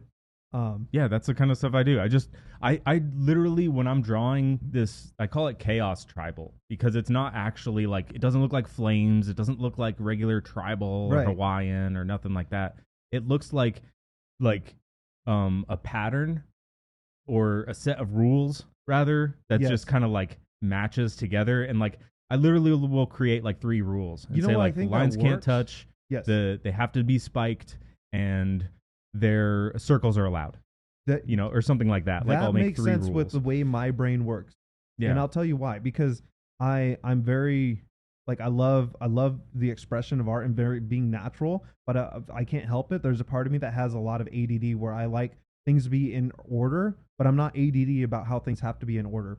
So when you think about things like when you're like, hey, like I'm doing this, but this drawing, although in a whole it doesn't make sense, it looks randomized, but there's rules that I'm setting for myself unintentionally with like I'm gonna make these shapes, but I don't want them touching, you know, or I'm gonna have like certain colors, and then you kind of come up with it's kind of like that bridge between being like really ADD about like things being like in order, but with the human touch, you mash them together, and that's what I liked about the geometric, where you kind of put them together and it makes something very, very abstract, very different, but it was very pleasing to me. It made me feel very happy. Yeah. You know, like I just like the clean lines. And are you more of edges like a and stuff. pattern thinker? Um, Well, because I'm I not noticed sure the what that Rubik's means. cubes up there. Those I was in the Navy and really bored sitting on watch, so I decided to fucking learn Rubik's cubes. I only That's because it. like Rubik's cubes are more for I could still do a 3x3x3. I used to be able to do the 4. I could probably do most of a 4x4x4. I used to be able to do a 5x5x5 just because I was bored. Nope, I never got that far. Because all it is patterns, and it actually translates into music. When I'm playing guitar, I don't Yeah. look at it as like scales. I see like patterns and blocks of shapes on the Yeah, fretboard. that's how I would see, how I see music. Like when Yeah. I'm fucking around on a keyboard or guitar. Like Yeah, you see shapes. I'm really of, like, not good on any instrument. I just kind of like fucking fuck dude, around and same. like I don't know. I suck at guitar. I'm okay on keyboard, but I can't even play with both hands. So I'm not even that good at there. Oh, dude, I just like melodies. yeah. I like to create melodies by ear. So I'm like, oh, that kind of sounded Well, cool. what's cool is like I'll, nowadays like, you make don't other even need to be patterns and- like naturally good. Like if you can come up with it and program it, I know it's kind of like cheating, but at the end of the day, like what is art? Just Yeah, like I mean, people who I'm- complain about AI art, I'm like, There was a time where I was trying to like turn my whistles into MIDI. Where I was like, oh, if I just whistle a melody, I can just make a MIDI and then just fuck around with that and Reaper. fucking or time whatever. consuming. Probably not as time consuming as doing like video editing. It's less but- time consuming than learning how to play keyboard. yeah, like, yeah. Like let me just spend like 10 years practicing keyboard just to like write this melody that I have in my yeah, head. exactly. You It's know? like, yeah, but I don't know. It's kind of art's kind of like my I guess that would be like my natural talent rather, like a pen on paper. I can fucking pull out some cool shit like Yeah. on any given day. Yeah. But damn, the perfectionism that like that wall I run into where it's like if I fucking mess up one line, I get so mad. I'm like, oh my god, dude, Your I brain's just gonna be fucked up this fixated on whole it, yeah. drawing. Like I gotta start over. I gotta just make a new drawing. Like throw that one out. So like, I think that's why like do you have like a sketch notebook or something like where you keep all your drawings? I have a few. I mean, they're years old. I mean, I'm I sure don't have a you've new noticed one. that like you've got pages and pages where some of them are done, but you got a lot of unfinished ideas probably. At least that's how I was. It's But, because like I would fucking- 99% of them are unfinished. because you fucking run into that shit. You're like, fuck. Well, Let's put a line in a space and now well, I never really like. There's very few drawings where I drew them with the intention of finishing. You know, I Mhm. never had the intent to finish the drawing. I just wanted to make a pattern on a page. You just and, like, wanted to do it at that I time. wanted to in that do it, moment in and your like time this in is life. cool, and like I know it can look cool. Like I don't care where it ends up. I don't care if it's finished at the end of the day. I could put, you know, all these hours into it, and then I don't mind starting another one. Like that's fine. But if I mess it up, like Yeah. holy fuck, dude. Yeah. I get so mad. I'm like, oh Jesus Christ! I just touched those two shapes together. Oh fuck! You know what's not okay? It's funny because like if you think about like if you're on a drawing and you're using pen and you fuck up and you've got that like I'm like, oh dude, like granted I might be the only eyes that ever see this piece of art or maybe like one or two close friends, but like in my eyes I'm like this isn't what I wanted it to, even though I didn't go into it with any intentions. This doesn't work for me. With music it's a little different because you can just go back and rewrite it. It's not pen. Yeah, it's not a fucking pen. Yeah, it's fucking. It's fucking. All you're doing is just like pushing the airwaves and like, okay, I could change that a little bit differently. Or if you got to record in your DAW, you just boop, delete that little spot. Yeah, just clip. Yeah, just clip and then let me just like do that again. I can't do that with an X-Acto knife on paper. Like, I mean, you probably could, but that would be such a pain in the ass. Like, let me cut that weird. out. It would look all weird. You can't just paste a new piece of paper in there. You can't just do that. Like, you know, like what the. And then at that point, you're like thinking to yourself, like, what am I doing with myself? Yeah. Like fucking just cutting out paper. My Instagram, the only Instagram, like my personal Instagram, the one that has my name, it's literally just all my art. Oh, is it? It doesn't have any pictures of my regular life shit. Like I don't use Instagram, so I just. I used to just like look up your name and I can find it. Yeah, like, it's called Spencer BX2. BX2. But you had to be 2. You couldn't be 1. Or well, my initials are SBB. So I just did Spencer BX2. Oh, okay. B times 2. B times 2. But it's all my art, and one of them I did a Rick and Morty drawing with like a bunch of shapes, and I like drew Rick and Morty out, and then I like did a bunch of shapes around them, like they were in some sort of portal, and then I tried to color them with these alcohol markers, and there's one spot on Morty's shoe where I colored over the line, just not paying attention. Oh shit! And I was like, dude, it was like almost finished. It was one of the drawings that I actually wanted to be finished. Yeah, you know. And I'm still thinking about sending it into like Adult Swim or something for Fan Art Friday. I probably could have got posted or something. Probably should if you still have it. I just forgot. If you didn't fucking burn it because I have all my of drawings. No. I keep it. Yeah. I finished coloring it too. I was like, you know what? I'm gonna ignore it and just keep going because it's almost done. But you know, as you're doing, your like fucking brain is like, dude, that. Like, oh yeah, every time I look at that drawing, it's the first thing I look at is Morty's shoe. You know what it's like? I posted it on Instagram, so if you want to look at it, you'll see exactly where. Like, oh yeah, I see it. Well, now I'm not gonna look at the whole picture. I'm just gonna look at his fucking shoe. No, you'll appreciate it. Like if you like Rick and Morty, you'll be like, oh shit, that's dope. Dude, I'm late on the Rick and Morty thing, but like I started just putting it on. I don't watch a whole lot of TV like at all. Yeah. Like I just don't have to. But like I put it on, and like my wife's like, what did you put on? I'm like, I don't know, Rick and Morty. This seems kind of funny. It's goofy. It's as hilarious, hell. Dude. Yeah, I like that show. Like I'm barely in the first season, so I just like barely watched the first 2 episodes. And the episode with the dogs where they like become like self-aware and like they can talk. They turn to robots and like, Summer, where are my testicles? Where are my testicles? Yeah, like, their dog Fluffy or whatever. Yeah, he's like, I'm gonna go by Snowball. I now. prefer to go by Snowball. Yeah, to represent my white fur. Dude, that episode's like, I'm like, all right. So if I like get bored of shit, I'm putting this show on. Like, yeah, I it's gotta a pretty watch good it. one, Like, what's his name? The scientist. I know you know. Is he Rick or is he that's Morty? Rick. Rick, he gets fucking drunk. He's got the drool on his fucking lip. Yeah, he's always like, drunk. Morty, let's go. Look, we got to go on an adventure. We got to go on an adventure. Morty. I'm like, dude, this show's fucking funny. The first episode didn't really grab my attention, but the second episode with the dogs, I'm like, this is fucking. Yeah, the first one's kind of rough because it's a pilot, and it was like they were trying to portray like the entire story in one episode. Like this is what the whole story is about. That's what they gotta do. Pilots always can be the pilot. That's why you always got to give a show 2 episodes. Unless the voices just piss you off, then don't even try the second. The voices are fine. Like I think the voices are awesome. Yeah, they're fucking awesome, and it feels like they're like improvising most of the time, and somehow they just like improvise the whole episode, and then they did the illustrations after. I don't know if it's just like the first and second season, but they did a lot of that voice acting like wasted. Like they were literally drunk as fuck doing like the ADR. And like that's why Rick sounds like he's wasted because he fucking why he's burping so much. Dude. He's just no, that's on purpose. But I mean, like he was literally drunk, like so he can get the slur, like just so.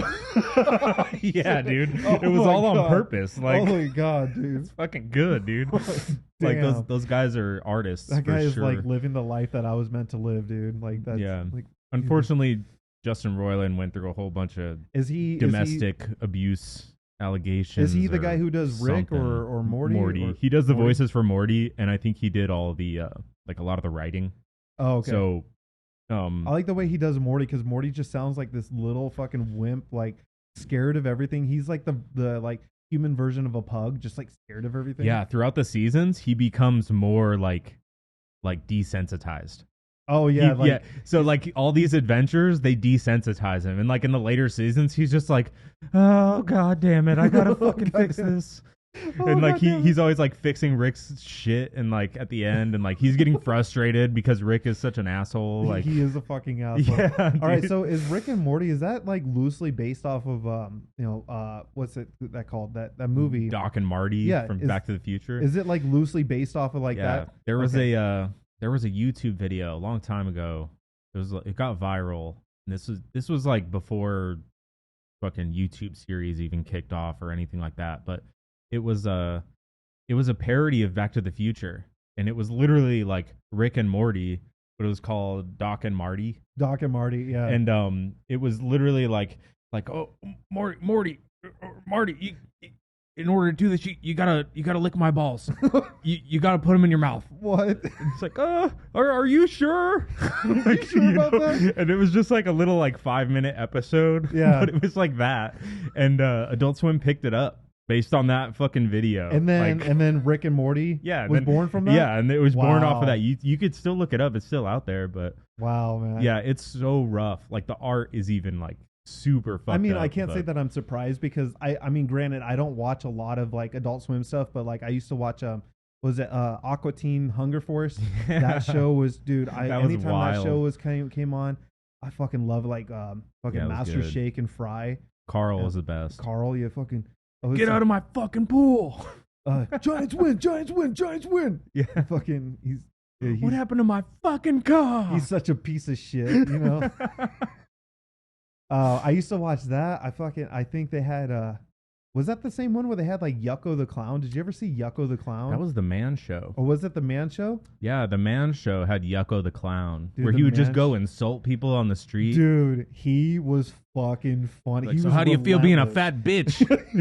It's like just straight up insulting dude, he would people. like look at people like, you dumb bitch, or like, I don't know, dude. Like he'd like insult people, they just like look at him. But I'm pretty sure he was just fucking wasted the whole time. He was definitely wasted, dude. He was just fucking gone. His fucking mask is over his eyes and shit. Fearless. Dude, he was like fearless. I don't know how, like, is that guy even alive anymore? Like, dude, I used to watch Yucko the Clown, I think there was like the Andy Milonakis show. Yeah, the Andy Milonakis show. That was a good one, dude. There was Super Jail was fucking gnarly. Did you ever watch I love Super Jail. That was good. That was what's like I like the creativity. Yeah. I just like the creativity in it. You know, it was just the like guard. Who the fuck is writing this? Yeah, like who fucking is like just on drugs the whole like, all right, like I'm gonna go along for the ride, dude. Let's see what this is about. Squidbillies. Yeah, Squidbillies was funny. That's another wild one. Just so crazy, dude. Like, and I think all of those are like probably on like some streaming platform. Like, I just gotta like put on because like, yeah, dude. I was watching Squidbillies like a week ago or so. Dude, I gotta find out like where they're streaming because like a lot of times like I'll stay up late like after everyone goes to bed. Like I'm the kind of guy where I will stay up super late. I'll stay up like 1, 2 in the morning. And I'll fucking wake up at 6 because that's like my time that I can like get free. So like when I'm like playing guitar or like playing video, I like usually like to have like something up playing. Like on my screen, so I gotta put on like some Squidbillies, some fucking Super Jail, some Rick and Morty, just like some bullshit. That's just not some like, bullshit that's just like, it's like I need a release. Like that's like easy to watch. Yeah, it's so easy to watch. Something crazy. That's like funny. It's like I try to watch like more shows that like are more where you have to be invested. Like I love watching. I watch the Game of Thrones, the House of the Dragons, Sopranos, where you gotta like understand the like show and like understand. But I can't do that when I'm like. I just got off of work and I'm like drinking beer and I'm like playing guitar and trying to like hang out. I gotta watch some like Rick and Morty shit that's gonna make me laugh, or like I take my eyes off the screen for like 5 minutes and everything's fucking changed. I'm like, what is going on? You know? Yeah. Where you actually have to like watch the fucking show. I don't know if you have HBO Max. I've got like everything. There's a couple Danny McBride shows on there that are really good, but they're hard to watch. Like you have to like actually pay attention. Yeah, because like the jokes come so fast. Like while the story's progressing. I didn't even know he's like still relevant. Is he? He's like still doing dude. Stuff. Yeah, he's making this show right now called. Well, it's on season 3, I think, right now, but it's called Righteous Gemstones. I don't know if Never you've heard of it, it. but I'll check Dude, it out. It is fucking hilarious, Yeah. and it is so intense. It's about this family that owns these giant mega churches, and This would be interesting. Danny McBride is the son. You know who the dad is? Oh. John Goodman. John Goodman. John Goodman is the daddy preacher. He owns he would the make business. it good. Like he and Danny McBride is his son, just a fucking pretentious asshole. Like had everything handed to him, and dude, he's like the perfect pretentious asshole. And, fucking has everything. Like who's the guy in Workaholics? Which one? You're talking about like the dude with the long curly hair or Adam? No, Adam. Yeah. Adam Devine, something like that. Adam Devine. That guy's one of the sons. And then there's a chick that plays the daughter. So it's like three siblings, you know? And like they're all fighting for like the spotlight. And they're all fucking like little pricks. Yeah, and Danny McBride's the oldest one, so he's always bringing that shit up, you know, and like dude, it's fucking hilarious. And they're just like cussing at each other and like, well, fuck you. Like dude, he's like funny as shit, but I didn't know he was like doing anything now. So it's like called what's it called? Righteous Gemstones. Righteous Gemstones. I'll have to fucking like keep that in my phone. Like he plays Jesse Gemstone, and like they all have Southern accents. Like it's fucking funny, dude. They have like private jets. One of them is called the Father. One of them's the Son. The last one's the Holy Spirit. Like, dude, it is that is fucking hilarious. Like it was it's sad, dude. Like I don't like to go down like the rabbit hole of like the whole like religious and like political like fucking rabbit holes, but it's so sad how true I feel like that is, dude. Yeah, they don't really the thing is like they do it well, like as far as like not getting into those issues, because they just play on the irony of it. Yeah, so they're I mean they're like talking about like it's just come on, like it's just it's just the irony, like oh these guys are fucking assholes, but they're running a church. Yeah, you know, like fucking mega like churches. The fucking Adam Levine, his character is like in this season he's like going to all these sex shops and buying out their whole stock so nobody can have the sex toys. His group is called the Smut Busters, and it's a youth group. So it's like they go to sex shops and like buy out their stock so nobody can like participate in the devil's work or whatever. But they're really just giving all the money to them. Yeah, it's like oh my God, it's just funny, like it's hilarious. And then like the parents find out and they're like, "You did what with our children? With our money? You like with our children? Like it's just fucking hilarious, bro." Dude. Yeah, I'll have to check that out. But I mean, like I don't usually typically get a lot of time to like listen to stuff or like watch stuff outside. Yeah, like, it's one of those ones where you gotta like sit down and watch it. Like it's I don't know. It's not something you put on in the background. You're gonna miss a lot if it's maybe just that might be something that's like sit down with like the wife and like because we've been talking about like fucking like we're watching The Witcher right now, the season 3, even though it's kind of like bittersweet. I don't know if you watched The Witcher or.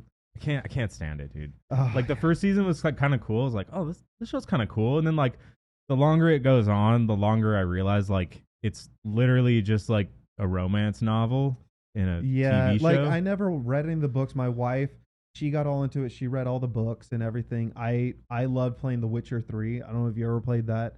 I played a little bit of it. I think that was a pretty cool game. I put a lot of time into it. That was, I'm not kidding. Like from the time I started that game till I finished it, it took me about a year.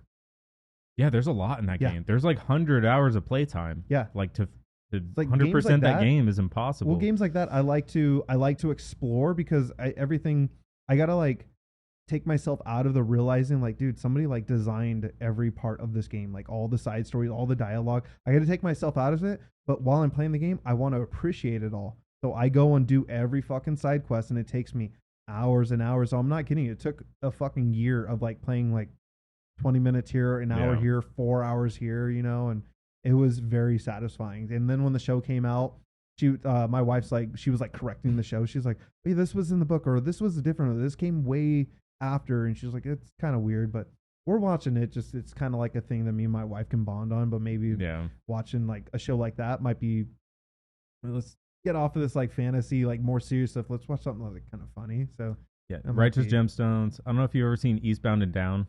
No, I've heard of it though. Danny McBride. He's the same character, just a fucking asshole. That's just fucking his character, dude. Yeah, I mean he's good at it, and it's about like he made the major league in baseball when he was 16, and then he partied too hard and like lost his skills. Dude, yeah, that's and then like now he's like 30 something. And he's trying to get back into the majors. That's what the whole show's about. Like he's like way he's a too fucking old. loser. You know? He's like an old fucking washed up loser. He's trying to get back into the majors. There's another show that I really want to watch that I've seen like episodes of is Trailer Park Boys. That I've seen so That's many an odd skits show, from dude. it. It's so unique. It's different. It's fucking. It's. I think it'd be a show that I would like weird, enjoy. but it's weird, good. but Like the first few episodes are kind of rough because like it's just a low budget show. Well, because it's just been, super low budget. Dude, it's been running for a really long time, hasn't it? They got better. Oh. They got more budget because the show did well. Like you can tell the seasons. It looks like it started in the 90s, dude.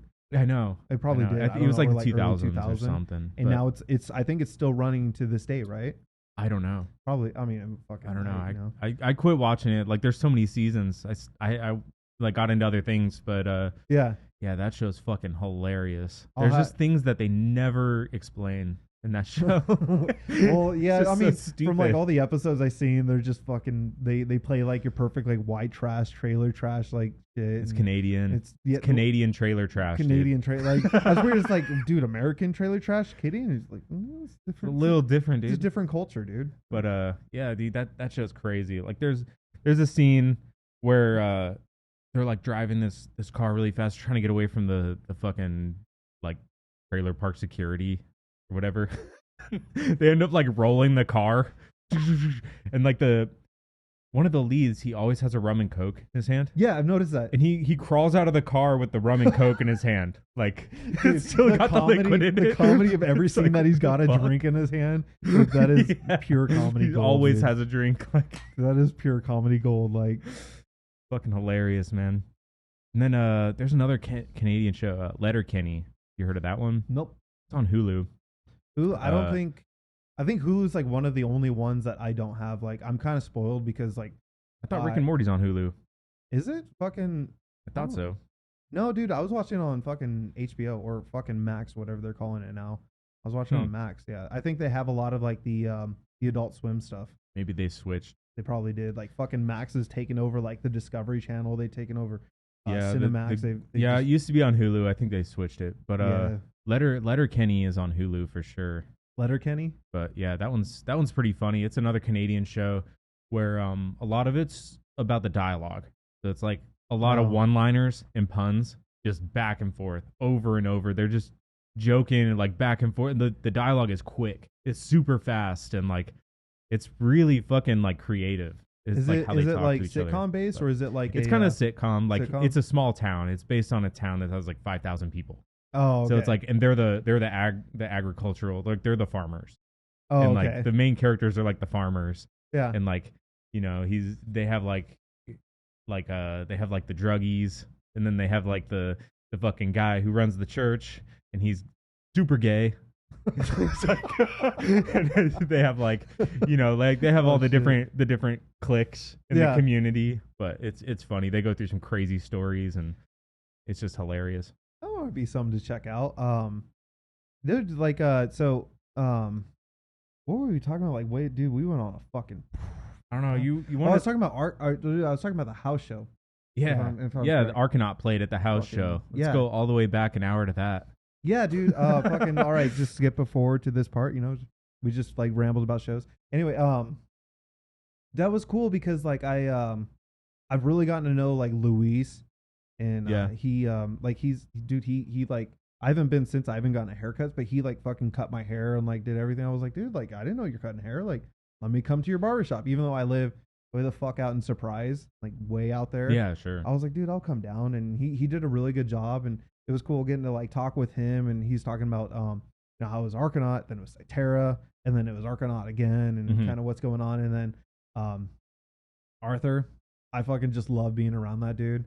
Art's awesome. Big, fucking loud, good to be around with. Fucking loud, that's for sure. Yeah, dude, I love it though. Like anytime he's around, he sees me, he's like, "Come here, man," and you just like it's like a bear hug, and you know. And if he's drunk, he'll just scream. Oh! What do you mean? He just screams all the time, dude. He's just always yelling. He's just a fucking beast of a man. He's like a guy you want on your side because like when we go pitting and everything, like no matter what show, and he's in there, and I'm like getting fucking rocked by like you go to shows and like you always notice there's always like those dudes who are like the size of a fucking fridge. Like the big native dudes, they're like this wide and they just go pummeling through everyone. And I'm like, hey, Arthur, we just go against him. Like he's a good guy to have on your side. But it was kind of cool to finally see, because we've talked about a lot of music. I haven't met what's their drummer's name? I haven't met him. Attila? I haven't met him yet, like in person. Attila's the nice guy in the world. He's like so humble. Have not as met well. him like, yet. Yeah. If like he's one of those dudes. You tell him that he had a good set, like his drumming was awesome, and he's like, "Dude, seriously? Like, thank you so much. Like, I thought I was so bad." Because like, we're our own worst critics. Like what are you most talking of us, about? yeah. Like he's like the most humble motherfucker I know. I mean, at the house show, like even he's though it was episode a house, one. Was he's episode 1 on this podcast. I think I've listened to one, but I don't think it was that. Have you had him on multiple times? Yeah. He's on 11 as well. Okay, that makes sense because I'm pretty sure I listened to him, but I don't think I've gone all the way back to your first couple of episodes. He's one of my good friends. Like I worked with him for a long time in Pool Electric. We did a lot of electrical work too. Actually, I pretty much like trained him in electrical. Oh, electrical work? But dude, props to you guys. That I wouldn't want to do that shit. That is a fucking pain in the ass. I had to teach him how to dig a hole. He is not happy with me those few days. We got to start somewhere, dude. You like if you think digging a hole is easy. It wasn't the middle of summer, was it? Absolutely. Oh, it was absolutely the middle of summer. But it was like, man, you think you know how to dig a hole until you actually try. And then like, dude, watching him like just spear the shovel into the hard dirt over and over. I'm like, dude, like depending on where you're digging at, you might run into a lot of river rock. It's not even that, run man. into like fucking. It's about scooping the dirt out of the hole. You're not trying to dig the fucking hole with the shovel. Like you have a jackhammer. Do it all the jackhammer and then scoop it. Like then depending on where you're digging, it's like where's the landscaping lines? Where are the water pipes? Where are the electrical lines?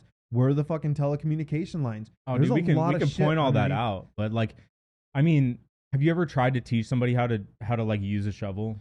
No, and then they look at you like nobody pays me to do that.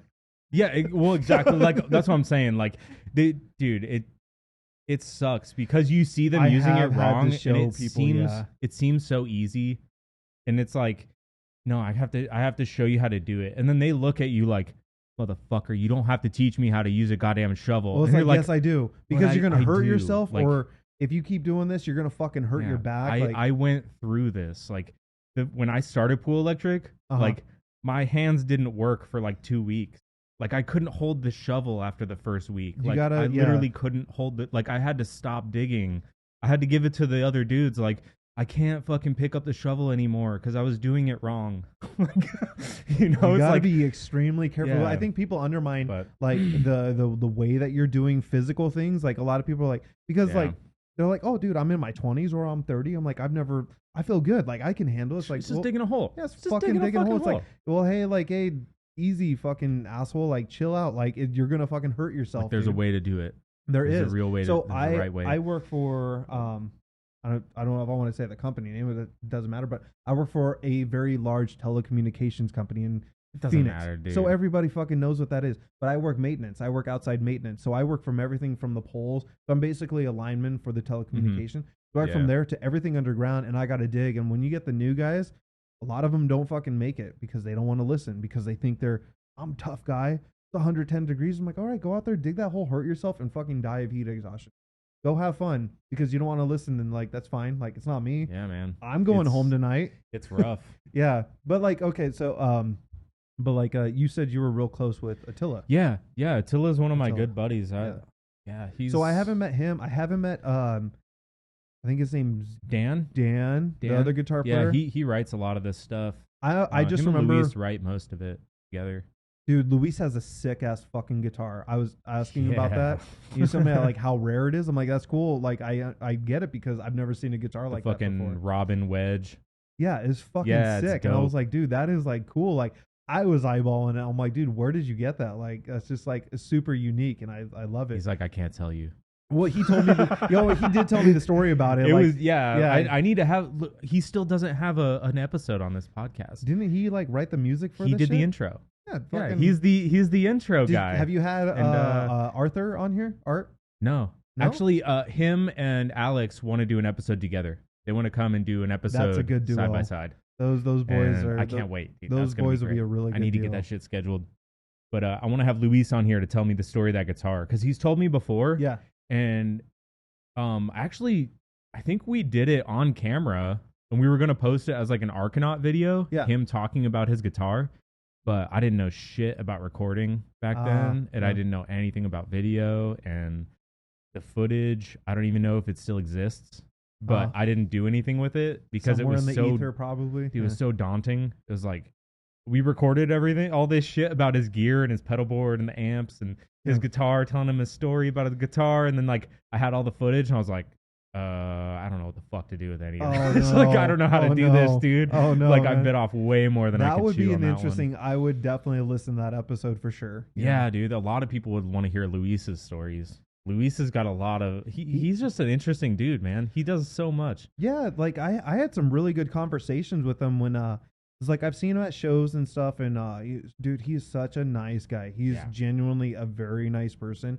But when it was kind of cool having that one-on-one with him, because most of these people that I talk about, I see him at shows, I see him at like parties and stuff, and we're having a good time. We're drinking, playing beer pong, hanging out, and you kind of like step out of your comfort zone a little bit when you're in those areas. But it was kind of cool having a one-on-one with him. He's like sitting there like cutting my beard and stuff, and we're just talking about music, talking about life. I'm like, man, you're a good dude, man. I could tell you're a good dude. Yeah, I think you should definitely have him on here. But he will. He'll get an episode. I've asked him several times, but he's always like, "Oh, I'm busy that weekend, busy doing this or that," and it's like, I just need to fucking drag his ass over here and be like, "Sit the fuck down." Yeah, get your ass, sit in the chair, and let's talk, man. You're not going anywhere for at least 2 hours. 2 hours, like, yeah, motherfucker. Dude, I feel like you could like easily squeeze out a 2 to like 3 hour like really good podcast with Art and Alex. Absolutely. Every time, most time I go to shows, it's one or both of them are there. Yeah, and, for sure. And what's cool is they both like to pit, so I'm part of the pit party, and we just go in there. And like man. they're both big dudes too. You saw me in there at Sad Dad. I saw you I know in how there pit too. goes. Like you're not a small dude either. What are you, like 6 foot? Like 6 foot. I'm about like 220. But I try to go the opposite way as everybody else. I used to do that when I was a little fucking asshole, and then I'd get my ass kicked a lot by all the big dudes. So now I love doing it like the other way because I can hold my own. Because I'm 6 foot. I'm sitting like 235 right now. I'm like pretty heavy. And like I love when I see we're like built the same, dude. We're like fucking big guys. Well, it's like old school. Like I used to play baseball, football, and all that and everything. I even now I still like to like weight lift.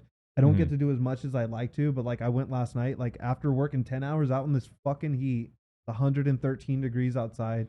I get home, I shower, and put the kids to bed. And I'm like, you know what? I spent all day fucking doing bullshit out in the sun for a company. I'm gonna go out and go do my own thing.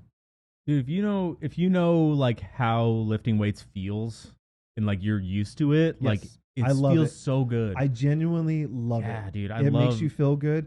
I have a sense of like, and it's just like personal fulfillment. I go and if I push 2.5 pounds more than I did 2 weeks ago, 5 pounds on something, and I'm like, okay, but I'm doing it right, and I feel good after. It releases endorphins, and like I'm like, you know what? I feel okay. Like today was shitty, but like it's okay. Because I don't smoke weed anymore. My thing used to be like, oh, like I get home, today was a shitty day. I used to call it the third hit wonder, where after like the third fucking hit, you're wondering what all your problems were.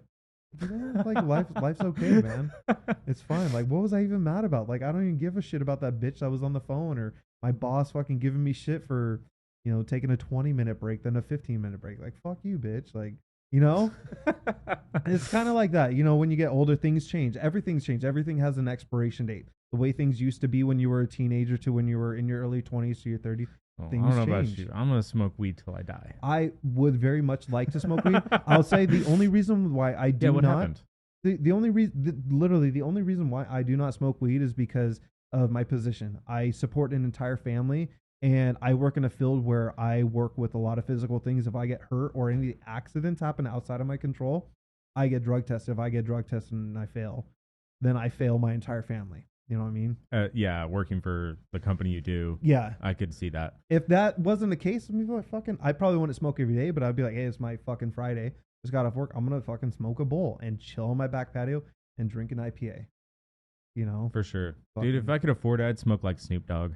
dude, I would smoke 24/7 if I could afford it. all I right, I'm love gonna weed talk so about much. something that's like I don't really talk about a whole lot of people, so like Oh, well, um, you're about to. I'm about to, and this is interesting. So like, I've lived a lot of very interesting, very peculiar things that like a lot of things that happened in my life. So when I lived in California, this was like the Wild West days of when medical marijuana was first becoming a thing, Yeah, sure. 2007, 2008.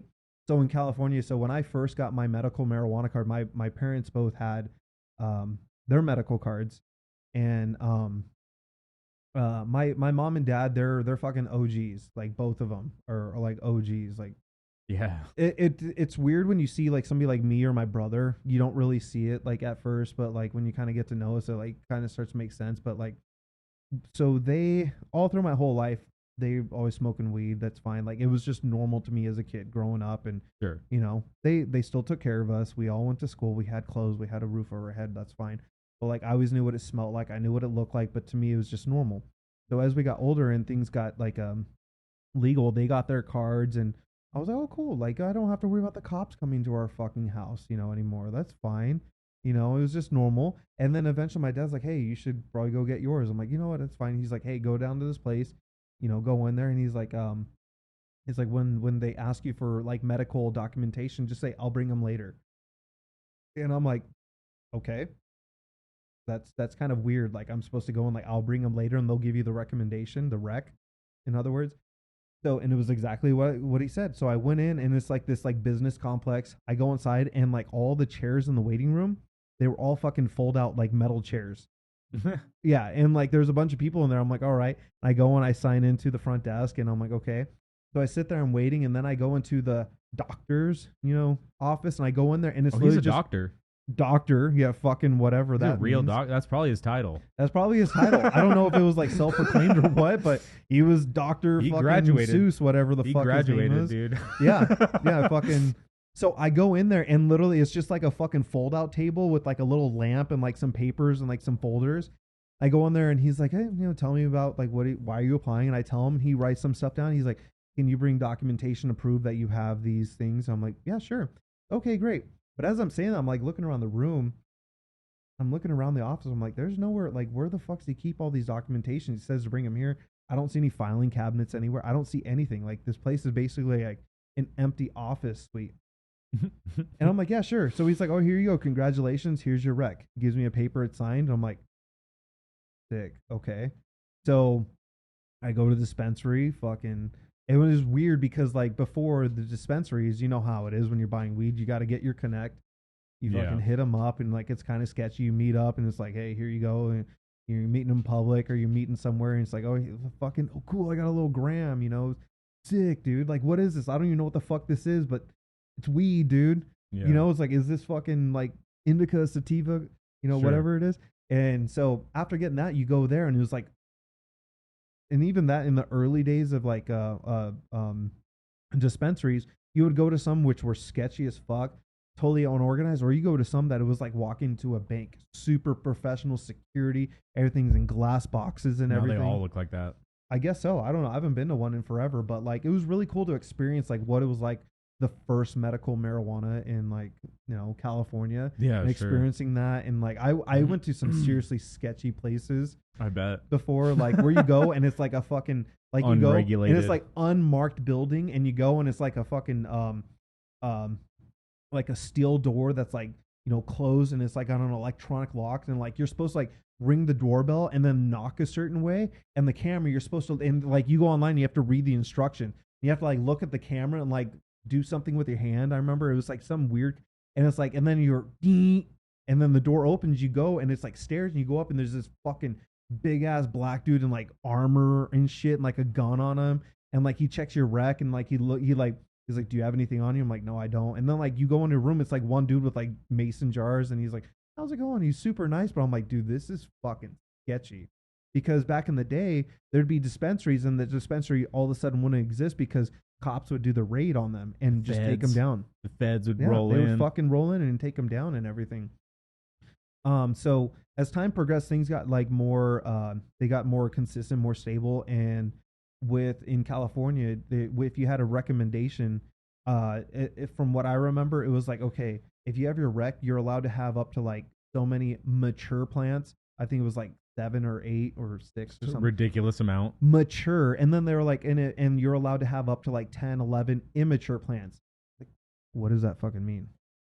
Immature, mature plants. Like, what the fuck does, are you means talking you about? can have 15 plants. Yeah. And it's like, so me, my mom, my dad, and my brother all had our recs, and we kind of, we grew a lot. We basically Nice. had a greenhouse outside.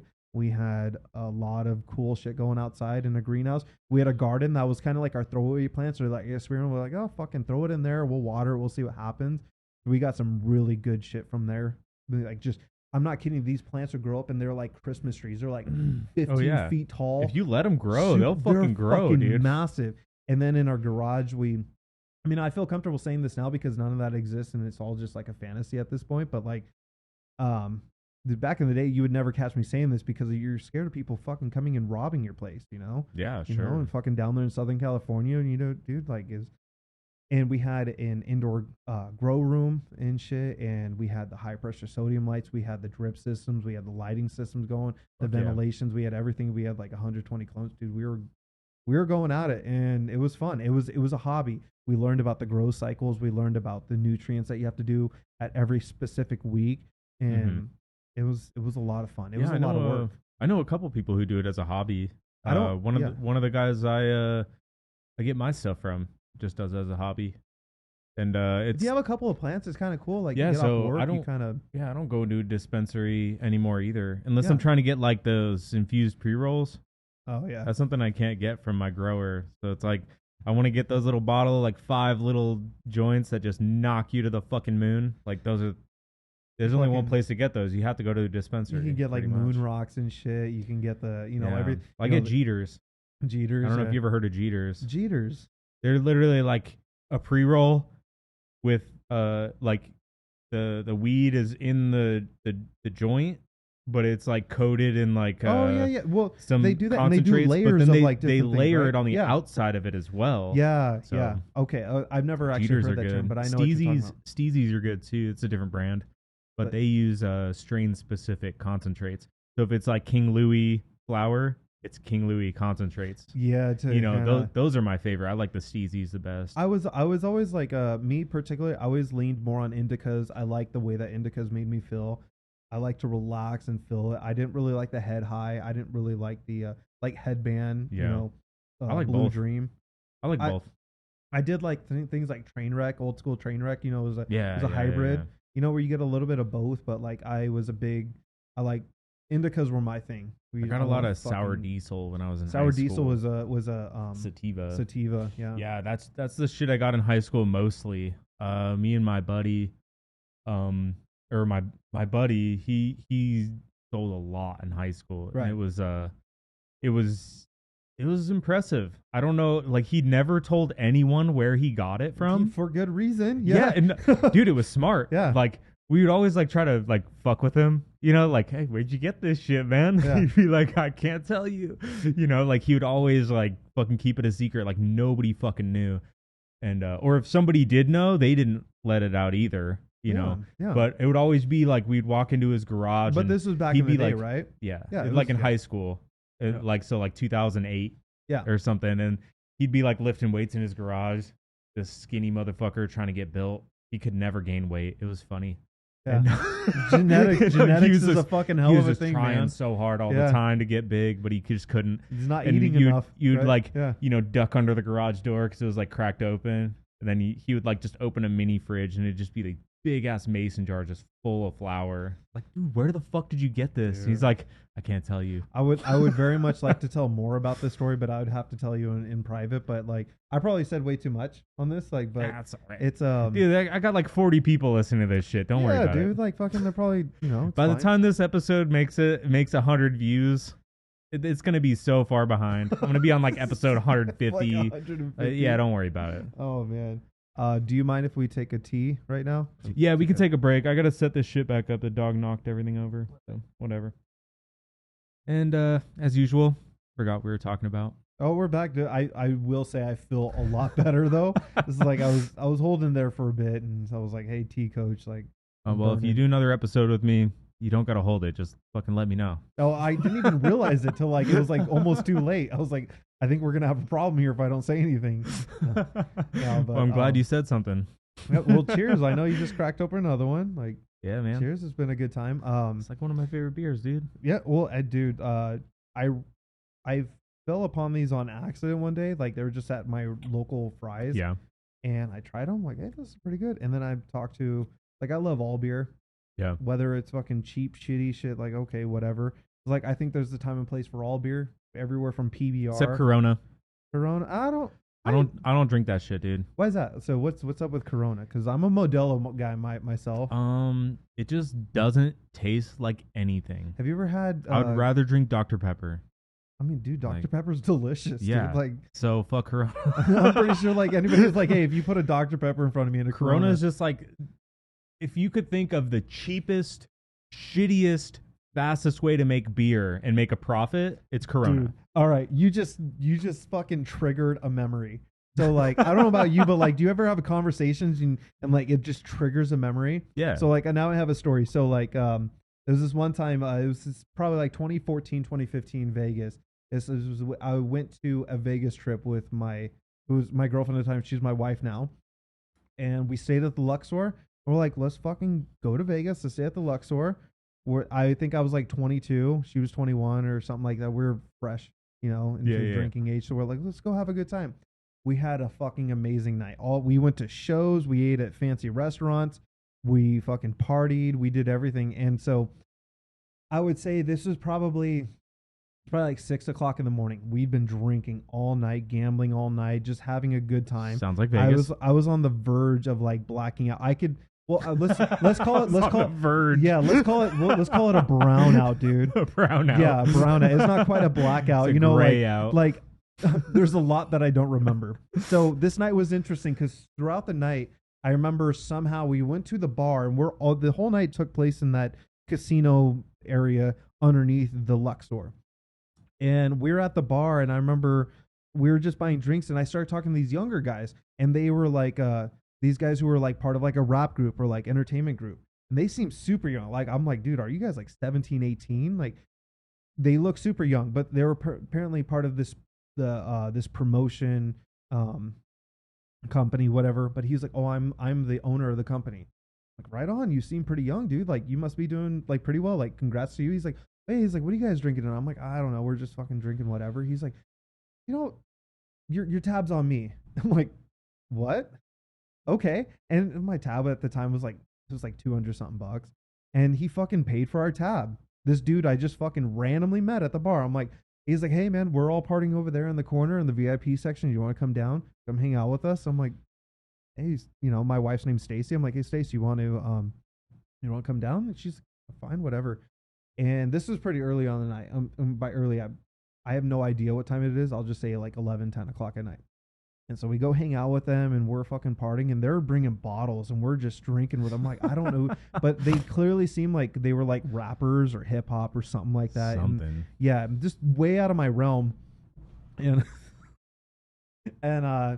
somehow we diverted from them. So we're like, fuck, we've had like free drinks all night. We're feeling pretty lucky. Let's go gamble some more. So we go start gambling, and I'm going back and forth picking up drinks, and we're drinking all fucking night. And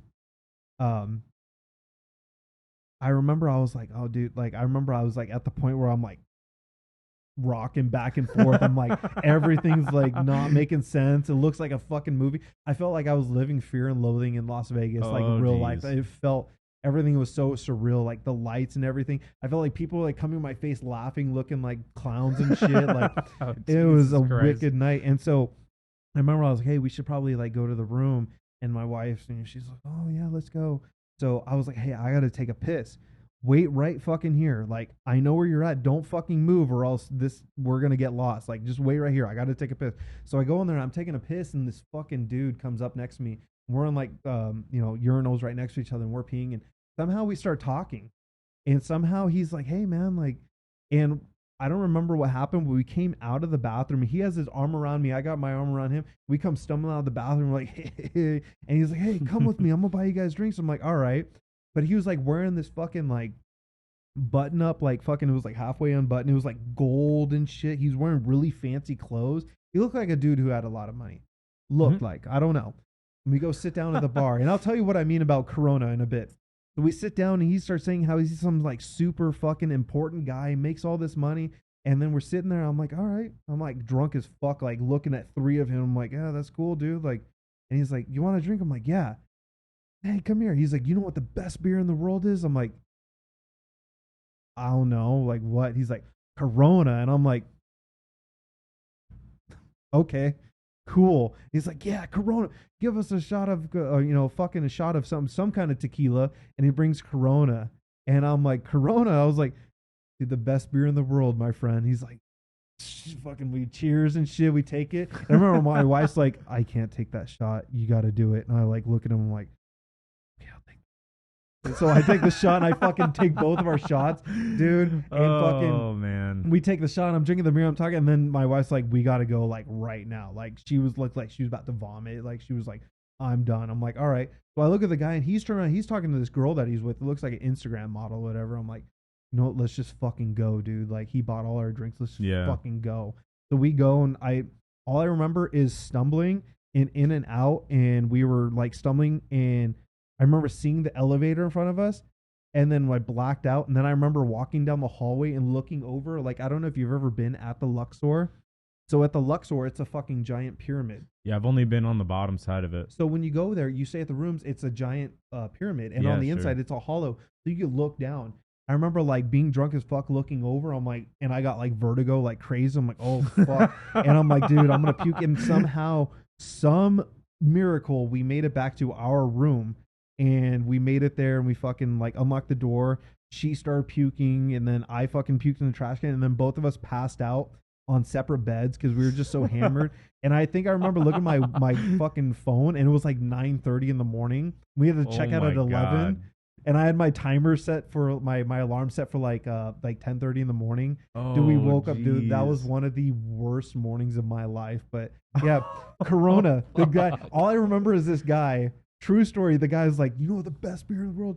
Corona. I'm like, I wonder if he was like a fucking promoter for Corona or I don't know, shit. man. But he was fucking, he looked like he was rolling some money or he was good at faking it, dude. Is he Mexican? Yeah, dude. Just a Mexican dude? No, likes Corona? He sounded like he was, I think he said he was from like Spain or some shit, but he was definitely a Spaniard, Hispanic kind of like shit about him, like. Well, I can tell you for sure that is not the best beer in the world. I can agree. Yeah. I don't know what the best beer in the world is. But it's not Corona. I don't think it's Corona. It's like I don't think anything that I can buy at my local grocery store is anywhere near them. One of the best beers that I've ever had in IPA. Have you ever heard of Pliny the Elder? Yes. I have. I used to have a roommate here at this apartment. And he turned me on to it. He said like, I got this beer. It's from California. It's from California. Yep. It's called Pliny the Elder. Pliny the Elder. There's Pliny the Younger. He gave me a big ass bottle of it, like the big bottle with the fucking red seal on it. Dude, that is, if you look it up, fucking good. If you look it up, it tastes like fucking like nutty, very nutty, very like almost like is your fucking like almost like I don't. It's weird, like piney. Yeah, like how did they do it? It is one of the best. So. What's really cool about that beer, if you look it up on all there's different websites that talk about like the best beers in the world. Yeah. I think Pliny the Elder is like number anywhere, and it changes every year, anywhere from rank number 3 to 5 of the best IPA in the world. Dude, it's fucking There's Pliny good. the Elder, and then there's also one that's also like extremely rare called Pliny the Younger. And I think that's it goes between 1 and 3. It's probably seasonal or something. Yeah, so what's cool about that beer is, so I was talking to you a little bit about my dad earlier, and he, growing up as a kid, he'd be like telling us stories about his old times, and he'd be like, one of the best beers I ever had in my life was Pliny the Elder. You can't find it anywhere. Can't find it. And as he went on, it was always like a legendary beer that my dad always talked about, and it was this kind of a fulfilling moment in my life. So like as we went on, so I moved out here to Arizona, all of our family. I still have friends who live in Southern California. That's near the brewery that makes Pliny the Elder. And my buddy was like, "Hey man, like they're coming out with it," and he's like, "I want to get you guys some, like, you know, they're this much." And I was like, "Hey, I've got a deal. I've got this fucking Ibanez 7-string. I haven't touched in a while. I know you want to play guitar. How about we trade? I'll give you this, and you send like 24 of those beers." He's like, "Deal." So that's what happened. I sent him the guitar. Dude. He sent me, I have 12 of them now. He still owes me 12 more. But when they come in season, he went and he fucking waited in line and sent them. Those beers are fucking good. And I sat down with my dad. I'm like, "Hey, Dad, you ever seen this?" And dude, the look on his face is like, "I haven't had this beer in like 30 years." And I got my brother, dude. My dad got to share a couple of Pliny the Elders, and that's dope. I saved my beer. He's got a shirt and everything, but yeah, Pliny the Elder. If you can ever get you said you had your hands on it. He got some. He got some here, and he gave me a bottle of it. Yeah, and that shit's so fucking good. It is. Oh, it did not last long. I can tell you that. That shit was gone. And I don't know if you know, like IPAs, you don't want them to sit in. You can't. Age. They don't age. Yeah, you're supposed to drink them as fresh as possible. Yeah. Yeah, it's not like fucking wine. Yeah, I know that. Yeah. So I fucking drank that shit, dude. It was delicious. I knew it wasn't going to get more delicious the longer I waited. So, like, you have to fucking drink it as it's good. Like, when I think about the best beer in the world that I've ever had, it's got to be Pliny the Elder. So far is what I had. I don't know how you top it, though. So, the best beer I've had, and it might be more experience than the actual taste of the beer. But it was a Vegas trip, actually. I was in Vegas with my parents. We went for, it was me, my brother, and my parents. We went for Thanksgiving. It's a tradition we were trying to start, and then COVID happened. Oh yeah. And then who wanted to go to Vegas during COVID? But like, and over there, they're a lot more strict, and even to this day, I think some places still require you to wear a mask. Yeah, fuck that. I would walk out. But anyways, agree. Yeah, I agree. We went to the there's a replica of the Hofbräuhaus in Vegas. Oh no shit! Yeah, okay. I forget if I think it's Hofbrauhaus. Some people might say Hofbräuhaus if they're trying to imitate it's still there, the accent though, right? or whatever. I go to Vegas a lot. I have family who lives there. It's a German restaurant in Vegas, yeah. But they import their food and their beer from Germany daily. Yeah. Oh, daily. Yeah. So everything you get there is fresh from Germany. And dude, that beer, the Hofbräuhaus beer, is so fucking good.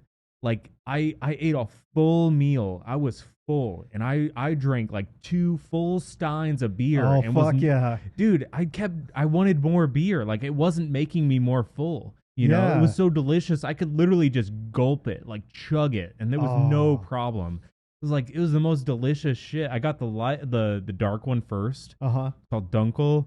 The Dunkels, the Dunkels, and then I got the normal one, and then like I wanted to get another Dunkel, but I was like, oh, we still got to go walk the strip and everything after this. I know more beers. Like I don't want to get too fucking hammered right now, but fuck, I wish I could take this beer with me. Like that's like the best beer I've had, and just because it was so smooth and drinkable. Like I had a full meal and drank 2 full steins and was ready to drink more. Dude, and steins are no joke, man. It's like a liter. It's like a whole liter of beer, you know? So it's like, dude, I'm going to have to grab that name from you before I leave to like make a note of it, because I go down to Vegas like 3, 4, 5, could just 7 times a year. Search a German restaurant and you'll see a Hofbräuhaus.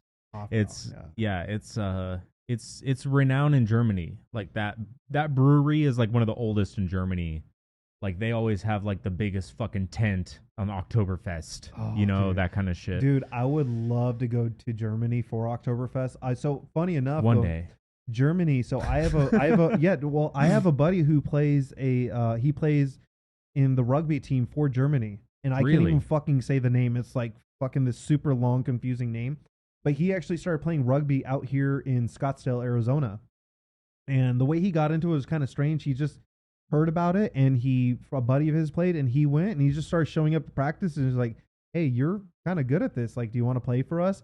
And he started playing for them, and he got a rep, and then Germany fucking recruited him. That's so he lives crazy, over there. Dude. I haven't talked to my homeboy in like years, but I think he moved to Germany for rugby. Yeah, he lives over there. He's like a fucking unicorn out there. How much does he get paid for rugby? I don't know how much he gets paid, but to move out there. Holy fuck! So dude. like what he does is He plays for rugby. He plays rugby for them, but he has like a sponsorship for clothes. He has a sponsorship for food. Sponsorship for like his sponsorship for his car is Mercedes. So he doesn't. But so it's a sponsor. He has a sponsorship for shoes, cleats. He has sponsorships for everything. Yeah. So I don't know how much he actually gets paid, but he has sponsorships for everything. Last I heard, and you know, normally I would call people out on bullshit. I'm like, yeah, bullshit, but like, no, he actually lives over there, and like, you go on all their media pages, and he's on there playing, and he's like, he told me, and I haven't talked to him in years, but he was always a good friend of mine, and he's like, dude, if you can get out here, like, I'll cover everything. Just get the flight out here, like. But he's like a unicorn out there because he's half black, half white. He's like 6'2", 6'3". He's built. He's got blue eyes. So he's like a unicorn out there pulling some fucking tail. So he has some awesome stories. Nice, man. Very, very nice guy. Very nice. His name's Tyrell Williams. If you know, if why does that sound familiar? I mean, Tyrell is a very common. Williams he's a. I mean, I guess you might like know him, but names, his name's Tyrell Williams. That sounds so familiar. As far as I know, he still plays out there. Again, one of the nicest guys I've ever met. Is he like renowned for playing rugby? Like, is I he guess like? Now he is. Yeah. Since when? So he started. I would say he's been playing rugby, especially out here in out of Scottsdale. It was probably like 2014. And when do you? Oh, okay. And then he moved out to Germany probably like 2016. I would say. Yeah. So he went to school and he had a house that wasn't too far from here. He grew up in this area. So, and he was probably a little bit younger than me, so he's probably around the same age group, you know. He's probably like crazy, 29, 30 at this point. But he told me that like the culture out there is way different. He's like, one, they love Americans. He's like, it's not like Italy or France or shit, you know, they love Americans. And he said for him, he's like, dude, I pull so much fucking tail. Well, they love Americans because we're funny. Dude, like he's a good looking guy. Germans need comedy. Bro. Fucking, I guess so. Like, dude, like Germans you guys need some fucking comedy, dude. He was telling me about a culture, like their culture out there, and it might be Oktoberfest, it might be something else, but he's like, there's this thing where, for 3 days straight, all businesses, everything shut down for 3 days, and nobody does anything but party and drink for those 3 days. He's like, it is amazing. He's like, you go out, you just walk the street, everybody's drunk. Everybody's partying. Everybody's having a good time. Yeah. And he's like, it is way different out here. And he talks it up. And I know people have visited Germany. Germany seems like a place that I would Sounds cool. to go check but you out. Can't have guns. You can't have fucking guns, but I mean, I guess some people never learn, dude. Like fucking like some people never fucking learn. Like, hey, like I don't know if you know, one of the biggest fucking tyrants came from like your area, and like I don't know if you know this. I don't know if you know this. Like I don't know what your textbooks say or anything. Like, I mean, technically, he came from Austria. Oh yeah, I guess so. But no, he was supposed to be an artist too. He really took off in Germany. Yeah, like that's where his career really fucking launched. He really took off, dude. It is kind of crazy. Like that dude, all he wanted to do was be an artist. Look. Did you know that? You knew he wanted to be an artist, and he fucking got denied. And poor Jews, you know. Fuck, he started ranting in the pub, and that's what it was. People started telling him, you know what? You got a good point. Yeah, all the drunk people like, hey man, we got Morty. Yeah, hey, listen, Adolf. Like listen, Adolf. Sounds like a great idea. You got to go on an adventure. Oh shit! So fucked up. We gotta go on an adventure. Oh man! Fucking what a piece We're going of to hell. Shit, he is. Yeah. Oh man. That's all right. Hopefully, all that's over with. Fucking, we'll see, dude. Like they always say, history repeats itself. Like fucking, like I said, like dude, like I don't like to get down like any political. I don't watch any news. I literally do not watch news. I do not watch any fucking like. I only like to watch the news that like isn't mainstream media, like the legacy cable media. You know what I mean? Yeah. Like everything that isn't like Fox or CNN or MSNBC, like anything that isn't that, I will listen to it. But I mean, like, at that point, so like I'll tell you my perspective. The reason why I don't listen or concern myself with that, you know, and I could see where it's like. You're not fucking like you're not doing anything to help the cause or anything, because like a lot of these battles that are being fought for, like you know, when you talk about like I don't even know if is Black Lives Matter still a relevant thing, or the LGBTQ You mean, plus. is it still a corporation? I don't know. Yeah, what I mean is like all these things is like you know, I know a lot of people. I have a lot of friends who are for and against it and neutral. But like for me, I always think I'm like, well, I don't. It's hard for me to be involved and even have an opinion on that case because at the end of the day, I strongly believe no matter what you and I say at the end of the day, or anybody else comes in, we want to argue in a fucking room, it's not going to change what's actually going to happen in the world.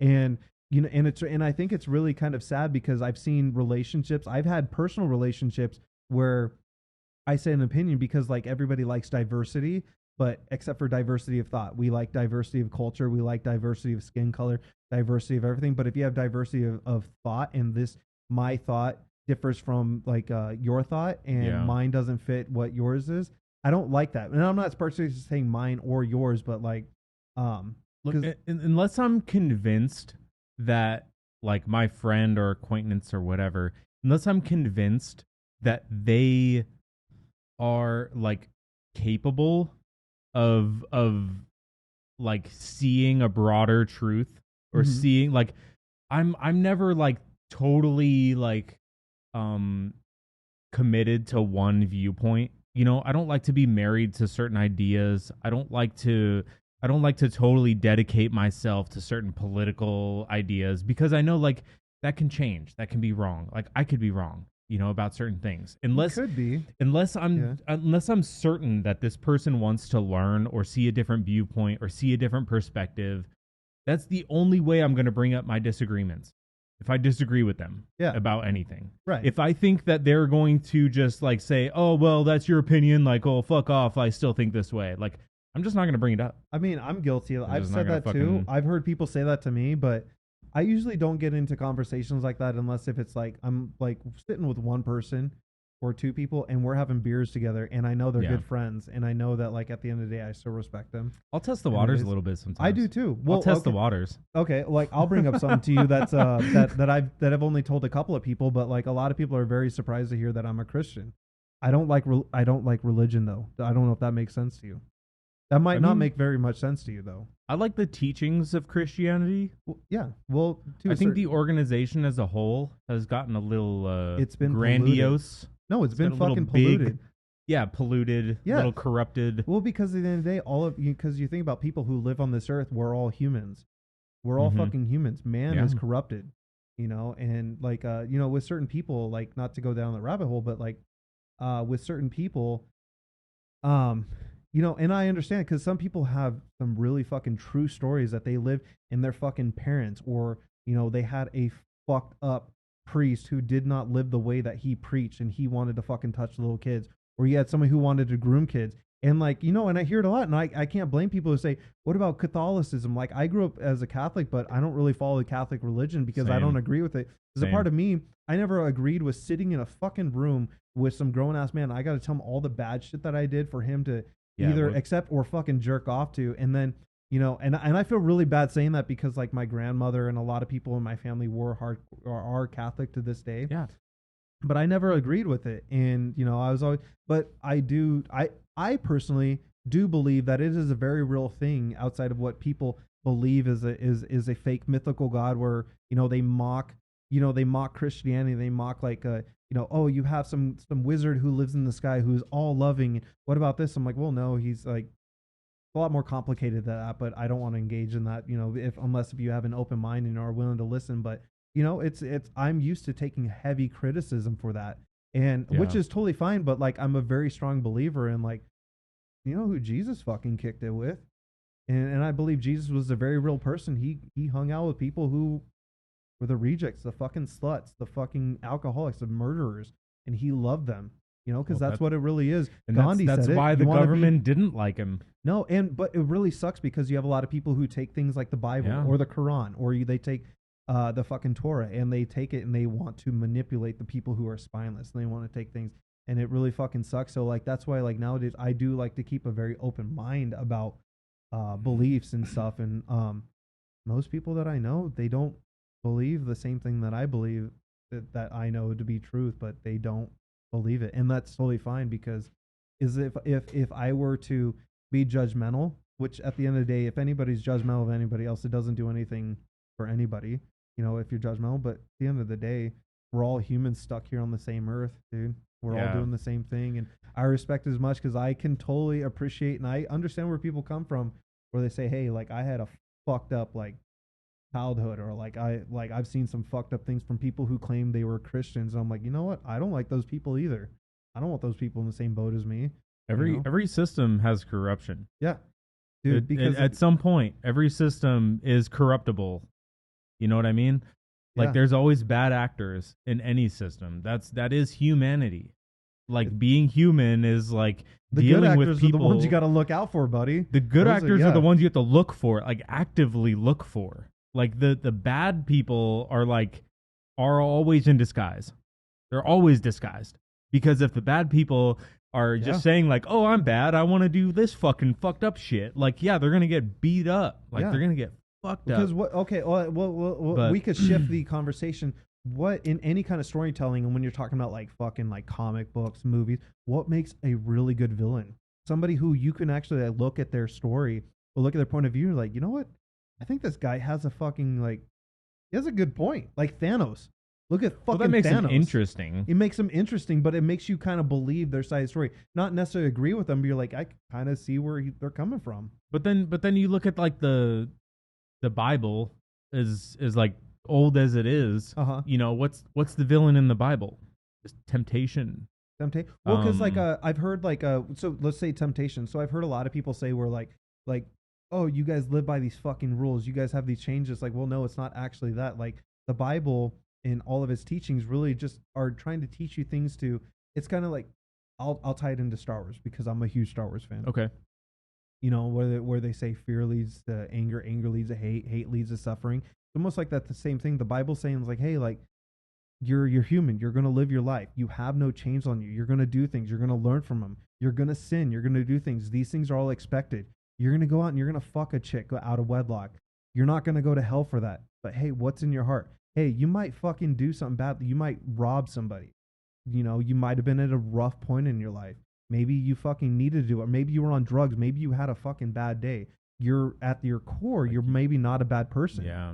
You're maybe not a bad person. And that's the thing that I think a lot of people get confused with, like, and think that, like, Christians are extreme. Like, you did that, you're going to fucking hell, you piece of shit. Because me as a Christian, I'm like, I don't know if I'm going to heaven. I might go straight to hell, even though I believe in Christ and I believe in all that. And I've done some pretty shitty stuff in, like, day to day. I might be selfish or I might be this, but that doesn't mean that I'm fucking...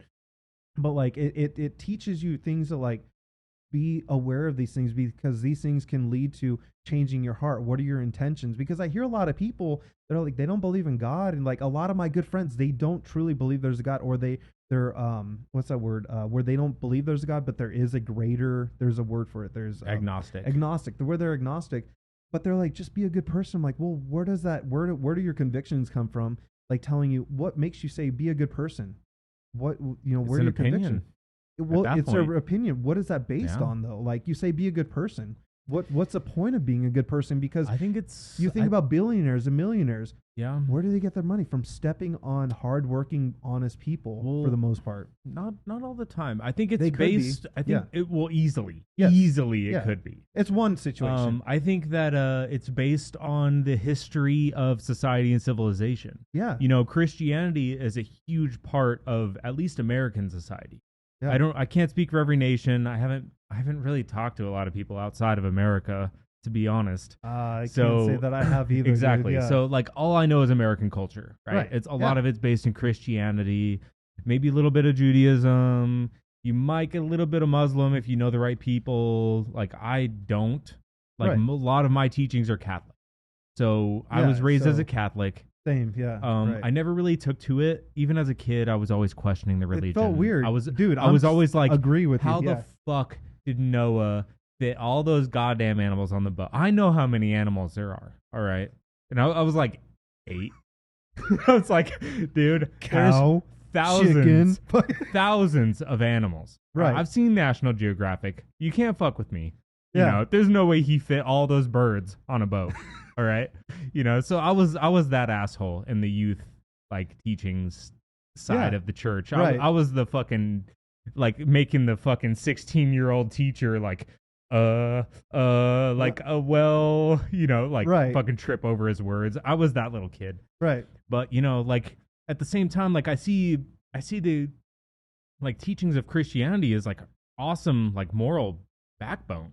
It should be. It's really good. Like when you think about like the like older society, right? There wasn't a lot of science or a lot of that kind of shit. So how far back are you talking when you say older society? Like let's say 1700. Okay. Even that soon. Even that soon. Like there wasn't a lot of like computers.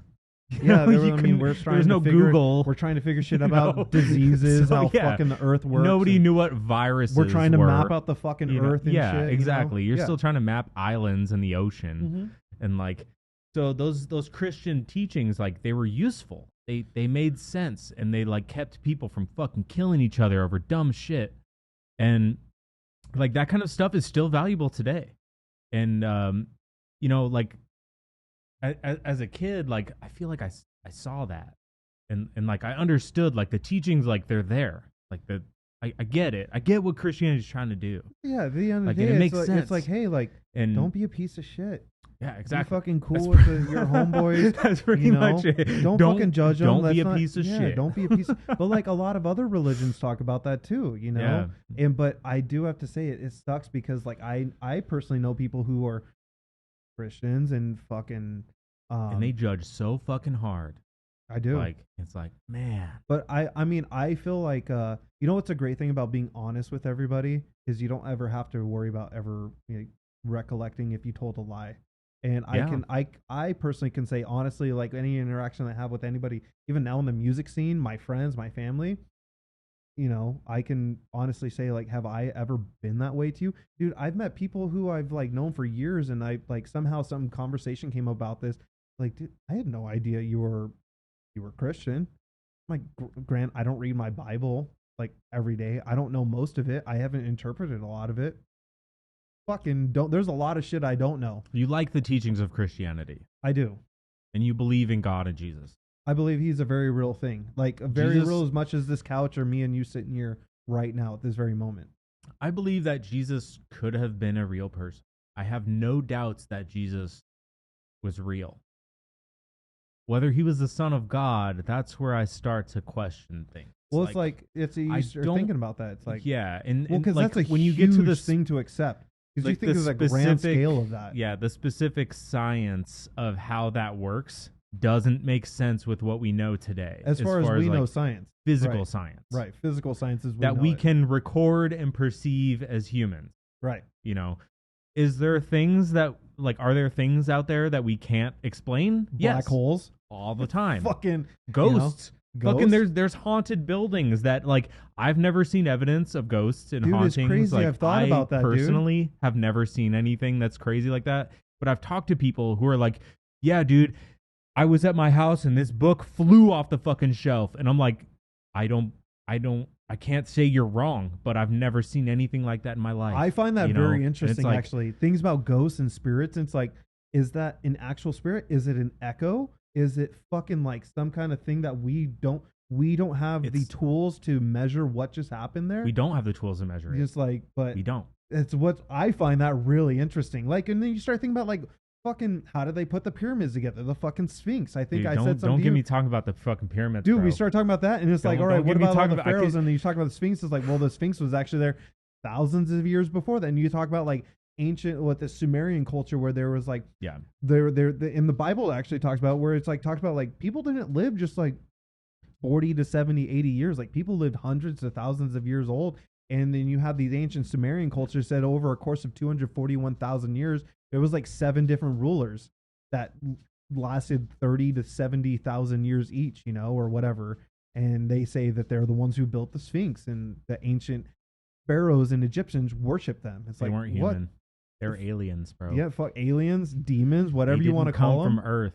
Or where they talk about how fucking Mars, the fucking rotation of Mars, where it would come, and Mars would come in between the Earth and fucking Mars, or Earth and the Moon. and Mars would come super close. And that's not. I've believable. heard of that. I don't believe know. that because the gravitational pull would fuck up the moon's orbit. And would it fuck up the Earth, or it would fuck up the Earth?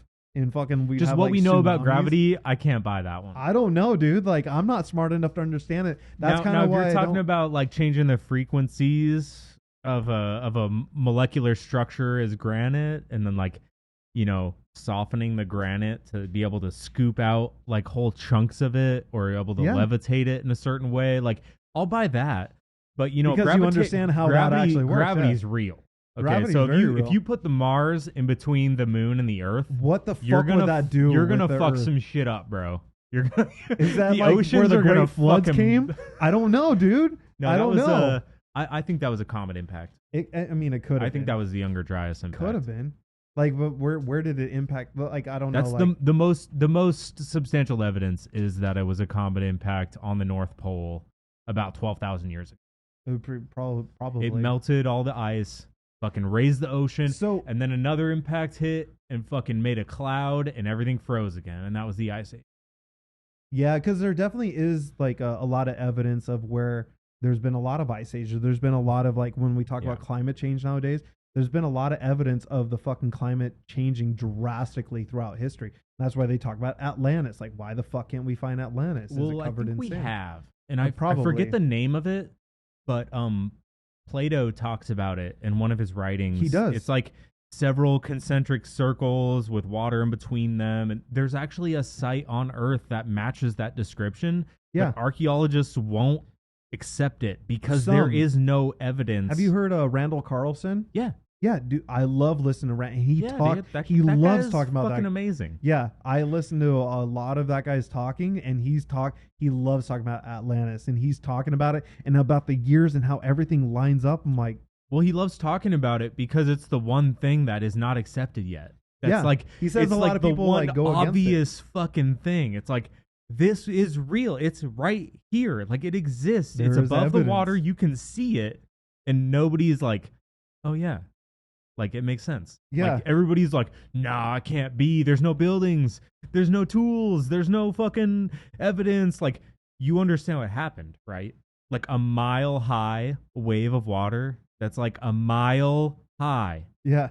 That's a lot of fucking water washed over the entire Earth. That is an immense, like everything is gone. Power. Yeah. It's shredded to its basic molecules, pretty much. Like, water is heavy. Well, look at fucking tsunamis. Look at the fucking hurricane. Like, look at these little hurricanes that fucking go through Florida and all that shit. And that's like and fucking wipe everything out. Of the fucking degree of what water is. Like, you don't fuck with water. Water will cut through anything. Water will eat away at everything. Water will get into the smallest crevices of everything. You gotta be well. And then if you add like a massive amount of water, like, you know, the size of, let's say the size of Texas, just washed over the United States. That's like not even a fraction of what actually happened. But that would fuck shit up, wouldn't it? A lot of buildings would be gone. See, a lot of things would be undescribable, like unrecognizable. I find a lot of things like that interesting, and like I try to like get into them. But once they start getting a little too fucking crazy, I have to cut myself off because I know I'm not gonna be able to dive more into like this stuff. Just like when we go from like religion and like how it goes deeper and deeper into like how things are, I'm like, all right, that's kind of how I am with like the news. I start disconnecting. I can't like watch like anything having to do with who's going to be the next president, because I really don't believe whoever the next president of the United States is going to make a huge change to the world. You know, it's well, they could. It's not going to be a. I don't believe that it's going to be like a positive change, but it's going to make a change. Well, I mean, there's going to be a change for sure. Is it going to be a good one or bad? It's going to be bad no matter what. But as far as like the numbers we're looking at right now, it's not going to be good. Knows? Like there's no good candidate to become president right now. But it's just the fact that, like, you know, right now those political changes that you're talking about, like those are so small compared to what happened 12,000 years ago. Like, those are so small. Yeah. If another comet impacted the Earth, like, or actually like more recently, you know, those they've been talking about like the solar activity ramping up. I've heard like bits and pieces about it. I don't bits know and too much pieces. about it. You know why you haven't heard a lot about it? Because I probably don't want to hear there's it. no solution. Yeah. There is no So you're saying solution. that There's movie, no like, Don't Look Up preparation. is going to come true? Yeah, Like, exactly. probably. Like if this happens, is Nibiru going to actually come and like wipe us out for once and for all? What's going to happen is all of our electronics, anything with copper wires or gold wires or anything, it's going to get an influx of electricity, like the magnetic. So we should like, all move to waves fiber around optics it. for everything. Yeah, that makes sense. But what controls fiber optics? I mean, light. Electricity. We'll find a way. We'll figure it out, Well, dude. after another 1,000 years, like, dude, if this solar flare is aimed directly at Earth, if there's a solar storm and it's aimed anywhere near Earth, Yeah. it's gonna fuck up our entire, like, we have like this magnetic shield that provides us protection from the sun's radiation. Oh yeah. It's gonna wreck fucking that atmosphere? shield. It's gonna Yeah. fucking ripple it and fuck it up really bad, and then all of our electronics are gonna be fried. You know what I've always said? If we're gonna get fucking wiped out or get nuked or anything, you know where I want to be? I want to be at the epicenter. I want to be right in the middle of wherever the worst shit's gonna happen. Yeah. Yeah, Just- because I want to fucking I want to go out with a bang, dude. If we get fucking I nuked don't by want to Russia. suffer. I don't want to suffer. All right, let's Just say hit- you hit- survive the fucking first Brennan attack. Now you Yeah. gotta like survive out here in the desert with fucking rattlesnakes. Yeah, put and that fucking- nuke on my forehead. Yeah, Just hit me I don't in the want to like forehead live with off that of like nuke. Kansas spam and cactus and shit and trying to survive and shit. Like, Kansas spam and cactus. yeah, and I gotta like try to like suck up water from the ground and shit. Like Yeah, fucking fuck like that. I don't want to do that and like suffer and shit. It's like, gonna be bad, man. dude, like if a nuke's coming, like where's the center of it? I want to be right there. well, dude. well, think about it this way: like, what if the internet went out for a month?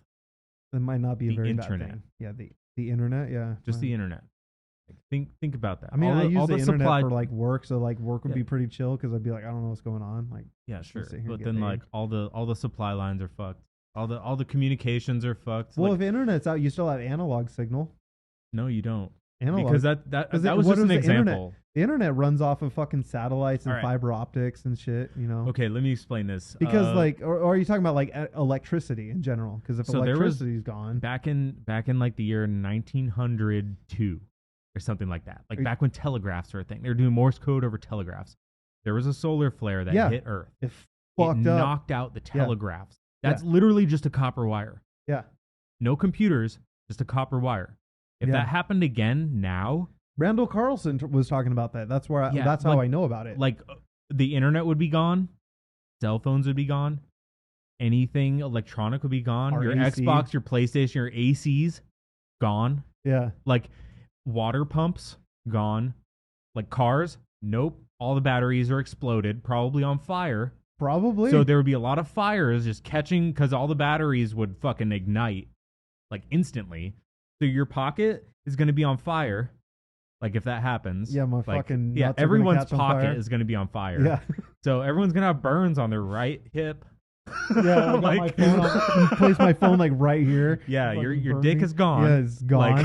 Like, so there's no worth yeah, living just- after just- that. The internet is just like the easiest example. Like Yeah, everything yeah. is Oh, yeah. fucked if the internet doesn't exist. You can't talk to England anymore. Oh yeah. You can't fucking- talk to China.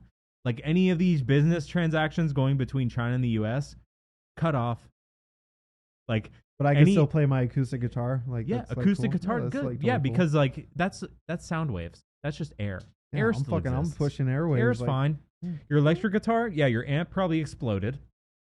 You kidding me? I don't even have amps nowadays. I run everything through my anything that can VSTs. conduct electricity Yeah, is gonna be on fire. that'll be the So day. just think about that. Like Yeah, that'll be the day. no lights, no AC, no TVs, Yeah. Xbox is gone, PlayStation's gone. Like, dude, it's gonna be nuts. And like the solar activity that's happening right now is like fucking scary if I you think mean, about it in those Is that terms. why I'm feeling 116 outside every fucking day? Like, Well, you live in Phoenix. yeah, fucking. Fuck It's kind of this place, normal man. here. It's kind of hard to tell here. I hate summers out But, here, dude. Yeah, like, summers fucking- out here suck dick. dude. But the winters are nice. Yeah, fucking like what is that? Like 9 months out of 7 months out of the year. It's like pretty cool out here. Yeah. Well, I'd say about 7 months it's bad. And you And said then you're the trying. other- And you said you're trying to work outside. You crazy asshole. I said I need a new job, and Oh, the man. job that I know how to do easily is outside. What, digging That sucks. holes? Yeah. Well, it's Fuck, man. electrical, pool electric. I know how to do electrical for pools. Man. I can wire the pumps and the Well, lights. are you? I mean, your last name's Brillhart. Brillhart. Yeah. Where does that? Is you're not? I but think you it's look like Hispanic Germanic. or I think it's like Germanic. Spaniard. I think it's What- from like Germany or Austria or something. That's What's where my your, name comes from. But your- I'm like Polish and Austrian. Weird Polish. combo. So you're like the opposite Really, side. really weird combo. Yeah, like Yeah. how did you survive both ends of that, dude? Like back in World War II. Immigrants? Fucking, I guess so, I don't fucking know. dude. They were both trying to get the fuck out of there. I guess so. Shit. I thought you would have been like I part don't know. Hispanic because like the way that like you fucking the hair, the curly hair, and everything. Yeah, everyone says that. They're like, "Oh, you Mexican?" Like, what? Everyone like- calls me fucking white. My last name's Hernandez. Like, but I think it's because the way I talk from Southern California. Yeah, Yeah, they're like, oh, you sound. like everyone you're from California is white I or fucking- Mexican. I'll I accept don't it. know. Like, Hernandez kind of like threw me like that. Kind of like let me know you weren't totally white. If I wasn't Hernandez, I'd be Gonzalez. If I wasn't Gonzalez, I'd be Arcenaga. If I wasn't that, I'd be Quintana. I'd be like any of my grandparents' last names. I would have been Hispanic. You know. Yeah, sure. You know, fucking. I had. I don't know how accurate those things are, but like you know those things where you do like the DNA testing. Yeah. But now the government not only has a picture of my face and my thumbprints, now they have my DNA, so that's cool. Maybe they'll make a Terminator out of me someday. You know, we'll find out. But fucking, it wasn't even my idea. My wife was doing because she was curious about. We were curious about our kids. Like, hey, Yeah. what are they? Because like me and my wife have dark hair, brown eyes. Like I'm not like dark complexion, but like you know, like we have, and we're not like totally white, but like. We just want to know what is in their blood. And based off the data that they have, like 70% of my blood and everything comes from Hispanic, Spaniard. And then I have some shit called, oh man, I can't even think of it. Some like weird. Neanderthal. No, not even Neanderthal. Like fucking, yeah. Dude, my beard isn't like quite like my fucking eyebrows, or my brows aren't like protruded as much as a fucking Neanderthal. Like, you know, but, it was kind of cool, like go through that and like kind of see like where does my DNA like match up in the world and everything. It was kind of interesting. You know? I just don't trust those things, man. That's the only reason I haven't knows? done it. For Yeah. one, it costs money, and for Yeah, two, like it was cheap. It wasn't even that I don't bad. care. Yeah. And like three, what if somebody just spits in that vial? And like you don't know, Or even worse, you never know. dude. Like who knows? Like what do they do in that vial? I don't know. So like I mean, I know there's like different things, but like my wife went and did it, and I was like, yeah, let's fucking try it. Like whatever. Like fine, we'll see what it says. But like a lot of things seem to like add up. Like when you look at my ancestors and everything, a Yeah. lot of things seem to like add up and everything. So like Well, it makes sense. Hernandez, whatever. Hernandez. I mean, like we're everywhere. Fucking like we're everywhere. It was funny. Hispanic, yeah. Dude, talking about that, like talking about everywhere. There's have you talked to Brett? He's in Amaya. He's one of the guitar players. Brett. Yeah. I don't think I have had him on yet. So I talk to Brett every once in a while, like and he's right now he's in I think Norway, and one day Yeah, that's right. he's in Norway, and I asked him like, I'm curious, like Norway, do they have Mexican food up there? Like, well, kind of, yeah. I'm like, do they have Mexicans up there? Like, no, they don't. Fuck. I thought we were everywhere. So they just put a Mexican flag on the wall, I don't know. Or fucking like a burrito. like a Panda Express up here. Yeah, like How it's like Panda all Express here? Mexicans, but it's Chinese food. Yeah. Yeah, dude. Like I was wondering, I was a general, like, I'm like, dude, are there Mexicans in Norway? That'd be cool. Like if he's like, There's oh probably yeah, a dude, few. you go down to the corner and they're fucking like There's waiting probably, for like, work. And 3 or shit. 4. Yeah, maybe 3 or 4. But dude, you know how much those could like multiply? Like those 3 or 4 would turn into 100 in like 10 years, dude. It's like, Yeah. wait, Possible. Yeah. They meet each other. they meet If each other. they meet up, You know, it's fucking- over. We got strong genes. They'll meet up with the Norwegian and they'll take over their genes, and like their gene pool will be like, you know, the dominant gene. And their kids meet up with the other kids, and Dude, and then now we've got this fucking weird incestuous thing, and but like weird, man. Like what would you even call that? Like Norwegian mixed with like Mexican, Mexican. I don't know, like dude, like Norse-Spanic? Norse-Spanic actually sounds cool. I don't know. Norse-Spanic sounds fucking cool, actually. Fucking Norse-Spanic. wild, bro. Well, I was like more just like curious, like are there Mexicans out there? I want to know, like are people out there? I don't know. Are there even Mexicans in? Well, there's got to be Mexicans in Canada. Oh, dude, I think there definitely are Mexicans in Canada. It's like, the same continent. yeah, they're that would make fucking sense. connected, dude. Yeah. I The wouldn't be landmass is surprised if there's connected. Mexicans in Alaska. But like Japan, That'd be kind of cool. Cause you imagine like hardcore It's Mexicans probably with the hardcore. Navy. It's probably the U.S. Navy. It's got to that be the brought Navy. Mexicans The to Navy, Japan. you know, fucking anybody in the military goes over. I've actually heard Japan's really fucking cool, like really cool. From Yeah, man. That's why. Honestly, that's like one of the reasons I joined the Navy in the first place. to go check out Japan. To go try to get to Japan. Well, they really like embrace Western culture, And, don't they? Yeah, I mean, it's based on Western culture at this point. Like, I look mean- at all their business. Like, they have capitalism. You think they were like capitalism before like Before they got fucking nuked, like before U.S. rolled in? Yeah, before we fucking decided to bomb the shit out of them.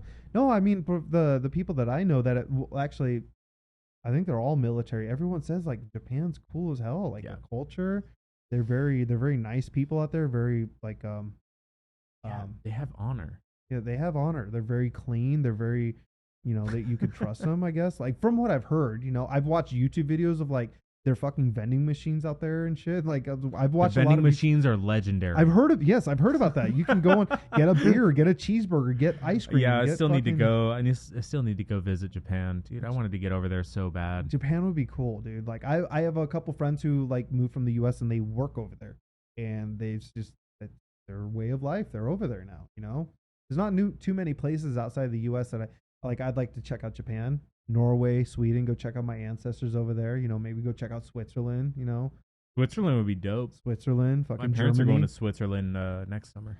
That'd be Yeah, cool, they're gonna dude. be doing this like art class or something where you Oh. go like there's like a guide that takes you to different places and you go do an art class in each place and you're like drawing mountains or like painting mountains. I or, would like, love to go see all the and they go, like, mountains. yeah, go do, see like, the castles. art Go and see crafting the, and stuff like that. because like But- here's what I find interesting is America, we're still a very young country compared to a lot of other places in the world. We're Yeah. super young. I'd like to go somewhere where their culture has been there for thousands of years. Go check it out. Go see like where they come from, what their architecture's like. You know, what did Yeah. America take from this? You know, what does it look like? I'm gonna go see the architecture in Thailand. Thailand would is be cool. Nuts. Yeah. Dude, I don't know if you've seen like some of the temples over in Thailand. Is Thailand where, or I might be getting confused with more like India, where they do like they carve India's out entire crazy, structures too. out of like one giant piece of like rock, where they like carve everything out of the stone. I think that's India. This India, yeah, dude, that's pretty fucking wicked. Yeah, Thailand does a lot of like decoration, like decorative kind of carvings and stuff, but it's like The It American is- dollar goes it's pretty just far over there. You crazy. could go over there and like enjoy the shit out of yourself for like $200 from what I've heard. most places, yeah, most Yeah. places in Asia Yeah, yeah, I mean, where yeah. they have a lot of population and not a lot of land mass. yeah, Like Fucking go over there and the live like a American dollar fucking goes pretty king. far. yeah. Go live like a king, dude. yeah, dude. I've actually thought about that. Vietnam. Yeah, Fucking, Vietnam would be kind of cool. I've always wanted to try to go to Singapore, even though your dollar doesn't go as far in Singapore. Really? Yeah. But because they're pretty, they got a lot of money over there. Oh yeah. Well, It's a pretty rich place, but their architecture is nuts. I don't know if you've seen pictures of Singapore. but- I can't say like off the top of my head I've seen it, but I could imagine. Like I'd Well, like to check it out. imagine this. There's a law against spitting on the sidewalk. They take their fucking public spaces very seriously in Singapore. Fuck. Maybe right. we could take a page of their book over here and shit. Like, Yeah, got good luck people shitting enforcing on the sidewalk. Good over luck here. enforcing that. All right, with Yeah. somebody's needle in their arm. Like, Yeah, let's go to they don't give San a Francisco fuck. and try to do that, dude. And like fucking. we don't have the police force for that. we don't have the fucking sheer willpower to like. We need enforce more that. police if we're gonna do that kind of shit. dude. Well, I wonder what. So what do they? I wonder what they base that off of. Is like pure like just honor for like their fucking country, honor for their culture. They have you less know? people, dude. They have There's less less- people and less land mass. They Like it's America is so fucking big. Well, is it because we have okay? So is not only are we big, but is it because we're very America's kind of like I almost want to say like a fucking mixing pot, but like a mixing pot of like a different cultures, different people, but Yeah. they're like one type of people. I mean, that's a variable as well. Mhm. I think that like the land mass and the sheer like space in each city, like how spread out we are. We just build outwards Yeah. instead of up. Like we don't concentrate, dude. We just build out. Yeah. Oh in yeah. every city, it just gets You kidding bigger. me? I don't want like, anybody living above me and shit. Like, exactly, dude. The surface area. Yeah. You know, there's a lot. So like that alone is probably one of the most important variables as far as like why we can't enforce very strict laws like that. Just the amount of space, you would need so many fucking cops. Well, they'd have to rethink their fucking prison systems out here, right? You know, prison our systems. Prison systems are already fucking like overpopulated, and we got like way too many people out here. Well, and shit. that's another story. Yeah, I think still there's putting a people in little jail for fucking corruption. weed and There's a little corruption going on there. There's people getting paid for people in jail. Yeah, so fucking. So there's a we'd have to financial rethink incentive. that. We'd have to rethink. I mean, so I would almost like go to say like America's too far. Like we're fucking like we're on our way to living in like the time of like Judge Dredd, where we're just gonna have like the judge, you know, jury, executioner on site. You know, it might help. Terminated. It might help. Fucking maybe. I don't know. I know I don't break the law. Like I ain't out there like I doing am the shit. law. I am the law. You fucking like maybe. I don't know, man. Like I don't know what's gonna save America. I don't know at this but point. I think the direction we're going is not a good one. I don't know which direction we're going, dude. Like fucking that's why the root of like everything that I talk about, I'm like, I fucking just go back to like, what am I doing? What makes me happy? Let me play guitar. Let me make fucking loud music. Go play on stage. Let me fucking. It's like you think about like, all right, think about going to a show as somebody who's just going as an audience member. You're going there because you think the bands are cool. You're probably going there just to get away from your everyday fucking life. Yeah, your that's like always fucking, what I do. That's me. That's me. Because you think that you wake up, you go to a job, you got to do the dishes, you got to wipe your ass. You know, nobody wants to do that. Like, you're born to fucking like live a life of eating and shitting and sleeping, dude. Like, and if you want to put in the basics, and some people probably you go to a metal show. The person on stage is living a fucking dream, even if it's 5 people in the crowd or 100 or 1,000.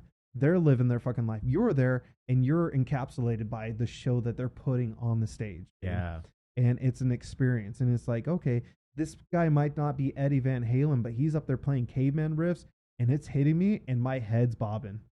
And, you know, like, that's why, like, I think about, like, that's why I go back to, like, things when I talk to people, like, about, like, that, yes, I'm Christian, but you ain't going to find me talking about it very often. I really don't open up to it. You're probably, like, the 3rd or 4th person in the entire scene that I've ever told that, you know, that are going to listen to this podcast out of the 30, 40 people that you say are going to listen to this. But, like, I don't fucking, like, nobody wants to talk about their fucking job. Like, how many people on here? I had this customer the other day. Like, I don't know about you, but when I hear, like, I had this customer, I had this, I'm like, immediately my brain wants to shut off. I'm like, your job isn't what defines you, buddy. Like, what happened in your everyday life? Like, what makes Spencer Spencer? What makes Derek Derek? Yeah. But when you go to shows, you meet all those people, and they want to fucking go up there and just be like, hey, you're not Eddie Van Halen, but you're up there playing riffs, and I'm bobbing my head. We're having a good time. There's 20 of us here, and you know what? There's like 4 people in the pit, but look at those guys. They're not thinking about their fucking rent. They're not thinking about their fucking, you know, bills that they got to pay. You know, that's what I love about the fucking music and everything, like about religion and politics. I'm like, hey, like, all of us have to deal with that, but that doesn't make you fucking you. Like, let's have a good fucking time. Yeah, dude. For sure. I agree with you. Yeah. Man. Like, I mean, like, I try to ignore the fact that I know the front man so well. Like, I know a lot of these bands in the scene. Yeah. I fucking agree. Dude, I agree. I agree. Get into like, the show. Like, dude, one of I would say that like one of my better buddies out here in the scene. 2 of them is you know, Tim Burich. Yeah. And his brother Justin. Yeah. I love those 2 guys. Those guys are awesome. I hang out with them every chance I go to their place. Yeah, I was at their kickback on the 4th the other day. Oh, dude, I really wanted to go. It was a good time. I just couldn't swing it. They really wanted me to go. I honestly went last minute. I decided like within an hour. I was like, you know what?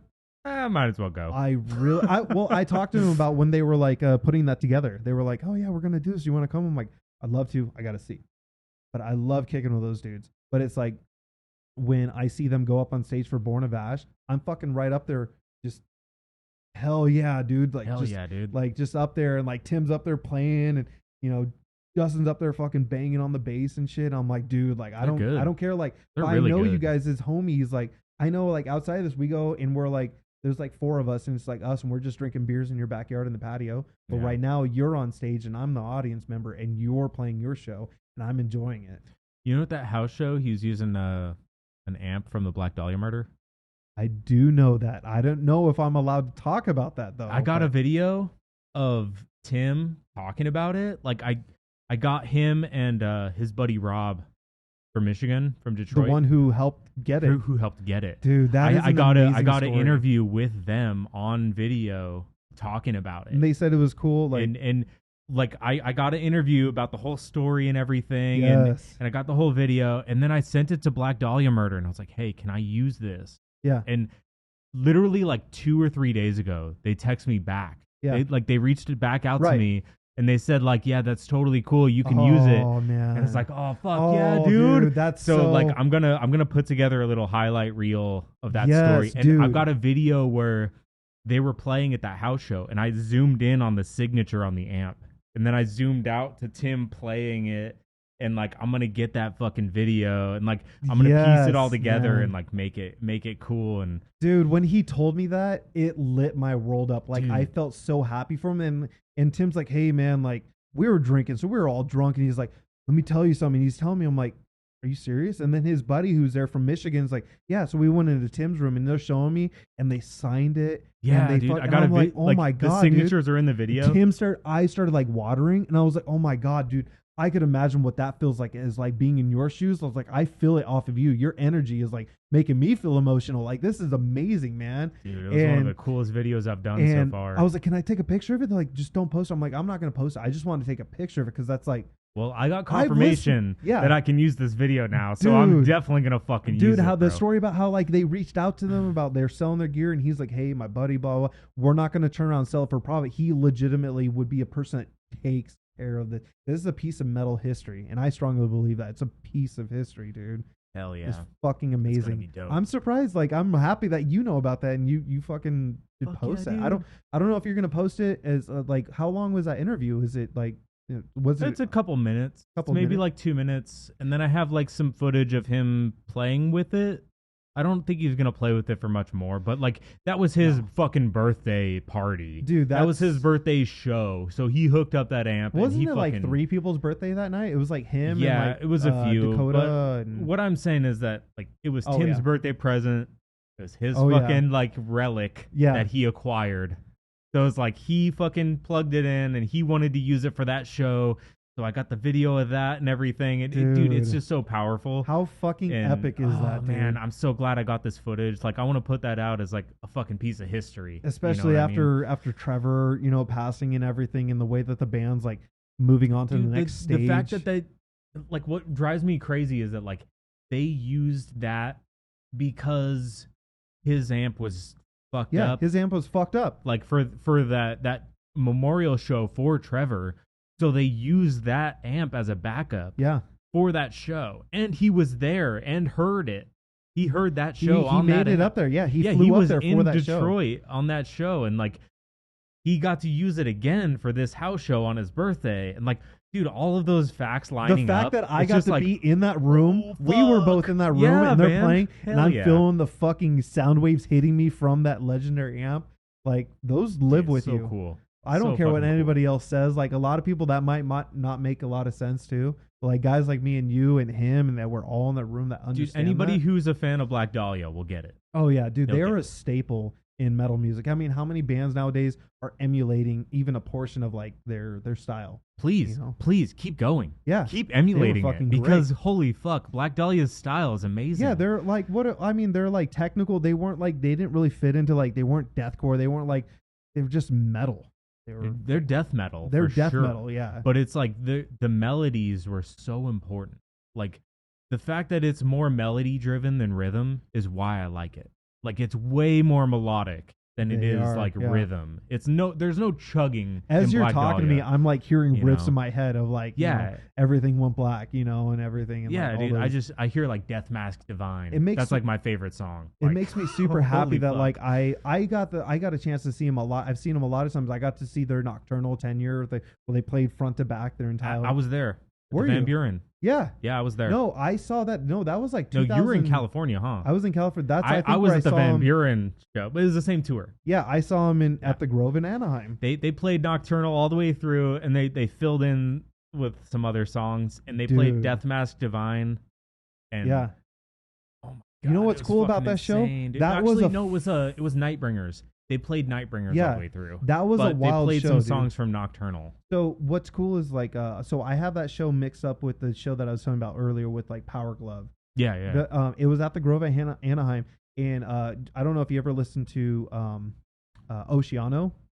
I've heard of them. They've been around a long time, but the Oceano, their lead singer, what's his name? Adam Warren, I think, is fucking black dude. Powerful fucking vocals, right, dude? When they were, so you had the Grove at Anaheim, this big ass fucking venue. Now outside the venue, they had a second stage where they were having like a battle of the bands, local bands playing, and the best band who played gets to like play like some other big show. So they had local bands playing outside, deathcore band. Dude, Adam Warren comes out and he's out there mosh pitting with everybody before Oceano's set. And he goes up on stage and he's like, hey, give it up for all these fucking guys out here putting on a great fucking show. Go in the pit. I'm going to be in there. Drops a mic, jumps in the pit and is pitting with all. And then like 20 minutes later, he's up on the big stage, which is like our version of like the Van Buren and Marquee. Yeah. Up there just like fucking doing his thing, dude. Jeez. Like, that dude is a G. That guy is fucking. Dude, I got to get him on this podcast. Dude, could you imagine getting Where's he Adam? live? I don't know where he lives, but he's California, probably. Apparently, he's a very down to earth guy, very easy to work with. Most metal dudes are. Yeah, fucking. He's been in the scene a long time, dude. Like that might have been. I'll hit him up. We'll see if he comes on. What's his name? His name's Adam Warren, the singer of Oceano. All right, Adam Warren. I'll get you on here if I'm saying his name right. You know, I don't know. I'll send him this episode. See if he listens this far. Fucking, he's gonna listen to all that shit about Ricky and Morty, and all this other ranting about Christianity and fucking the end of the world.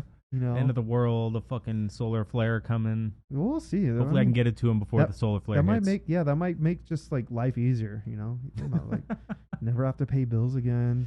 Then I can really get into moonshine and just sell alcohol. Dude, some moonshine. You don't need electricity for that. You just need some fucking fire and some fucking water. Electricity helps, but I don't need it. No, you know, fucking. You know. I've got the still.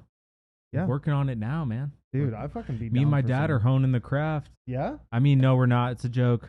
Just kidding. Yeah, just a joke. I mean, we're talking about a fictional book that we're writing. So tell me about this book that you're writing about. Character this, I'm playing. I'm a moonshiner, and it's this character. So in this character, you know, like you guys, like they're making moonshine, and they're. I'm assuming the story leads to them. My character and his dad. Yeah, his dad.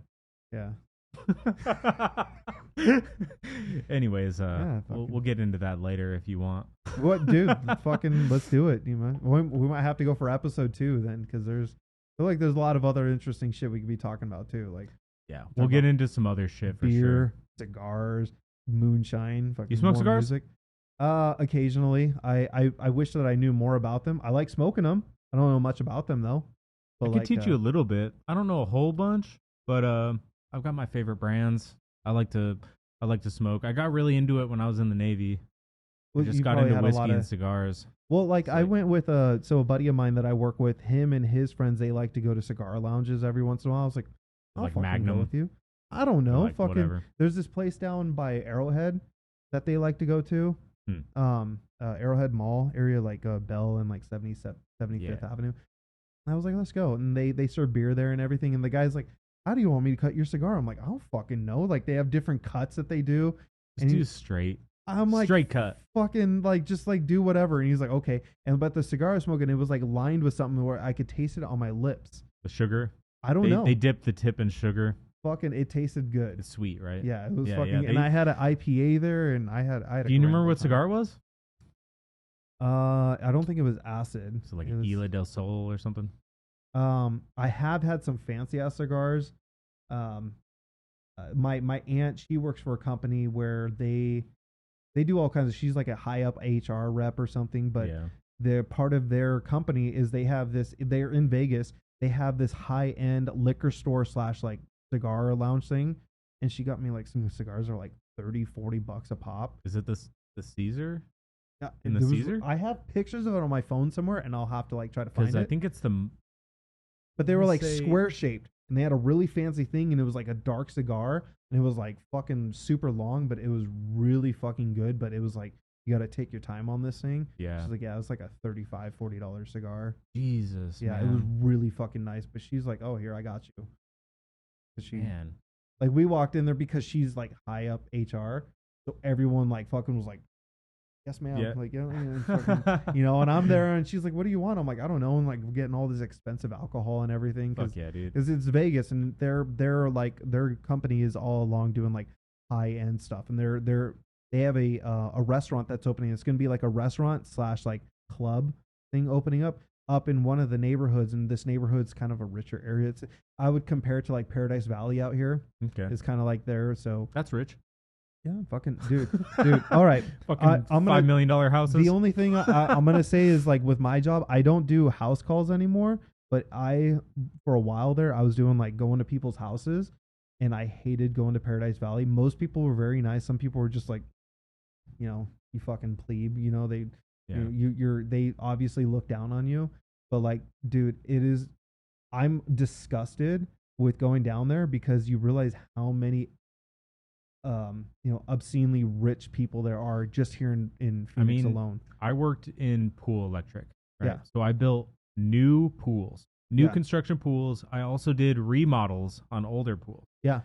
Dude, I would go to like Scottsdale and Paradise Valley where all these super like I worked on pools in like these mansions in the mountains. Like off of Lincoln, like, Inver Gordon and fucking 56 and I don't know, dude. I've been all over the valley. Yeah. But like, let me tell you, like Desert Mountain. Oh, Estates, Desert Mountain. So Desert Mountain, when you go up to Desert Mountain, when you go up to the fucking there's a gated community called the Wingate or something, Wingate Pass. Yep. You go up there, those homes are like $3 to $10 million. There's another gate past that. I don't know if you know that goes up into the mountains.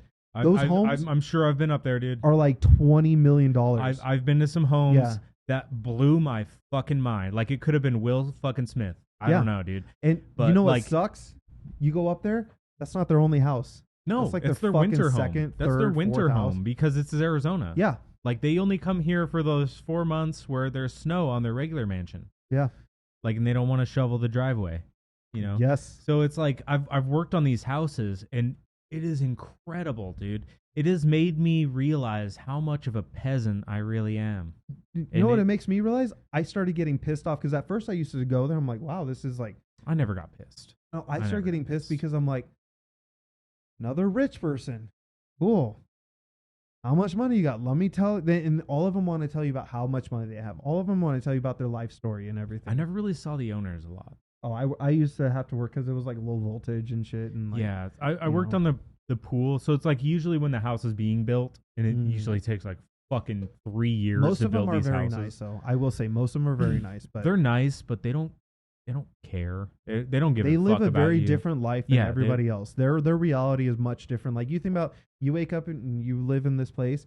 They wake up and they fucking have it's amazing how, and you know what's they have different worries. A lot of them are fucking stupid.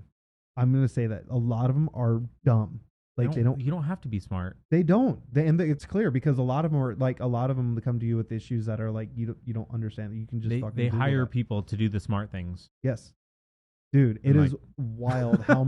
But it's wild because like when you're driving through these neighborhoods, they just go on and on and on of mansion after mansion. Everyone's got their own. Dude, I went to this guy's house the other day. He had a fucking full on lazy river, bigger than like these fucking water parks that you see out here. I probably worked on it. Lazy River. I probably worked on it. It was somewhere in Paradise Valley. Yeah. Yeah, dude. I probably built that pool.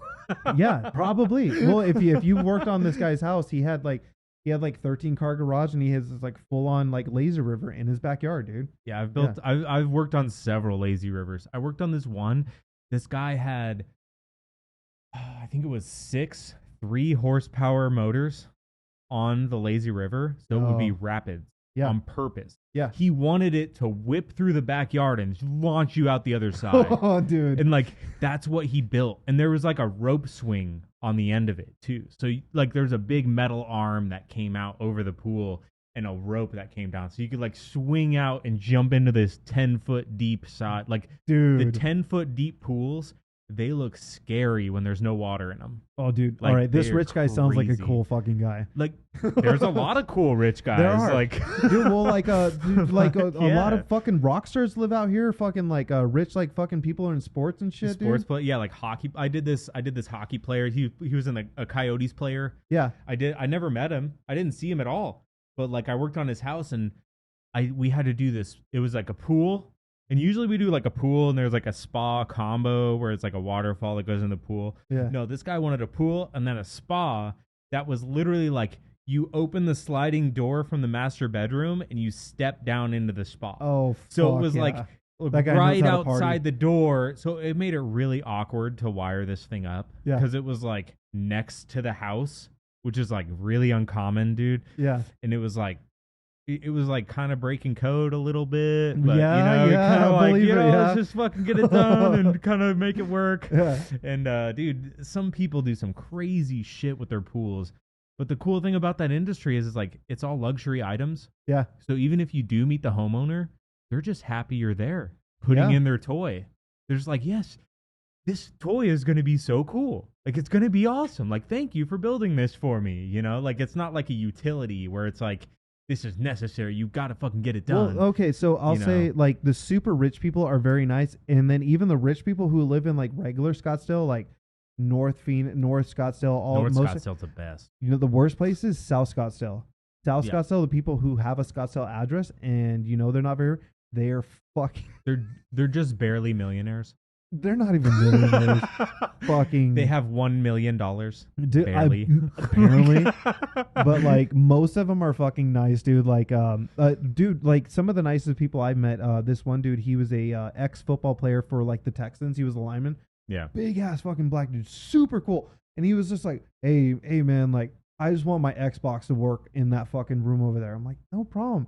His wife, straight up fucking bitch. Straight up fucking bitch ass fucking trophy wife. He probably knew it. And he knew it, and he was being cool with me the whole time. She's just dogging me, and I was like, you fucking bitch. And I don't normally say that, but I'm like, you were just being a fucking asshole to me. Like, homeboy just wants his Xbox to work in the far room. Like, no shit, he wants to play his Xbox in the far side of the room because your ass is in the kitchen.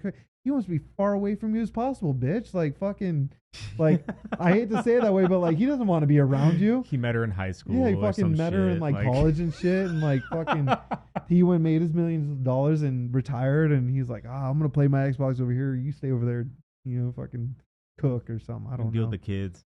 Yeah, I didn't see any kids there. He was just like, he wanted it as an Xbox to work. I mean, she's probably asking for kids. Bro, dude, she was a fucking. She like fucking like, man. Are you gonna wear boot covers? Are you gonna? I'm like, oh fuck. You realize I gotta walk in here like 30 times. I gotta put these shits on over. Like, I'm really bad about that. I'm like, fucking. You want me to work in your house or not? Yeah, walk all over your floors and shit. Yeah, man. I've had those kind of jobs before. I've had people that live in hoarder houses ask me to put on boot covers. I'm like, I look around in my head. I'm like, really? Really? You want me to wear boot covers? There's dog shit on the floor. Like right fucking there.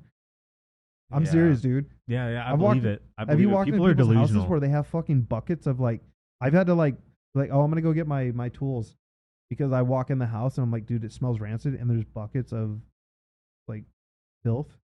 Yeah. I had to work in a house once. It freaked me the fuck out. It was this old lady and like she lived alone. I don't know, like her husband probably passed like a while ago or something. I have a question. Does she have white carpet?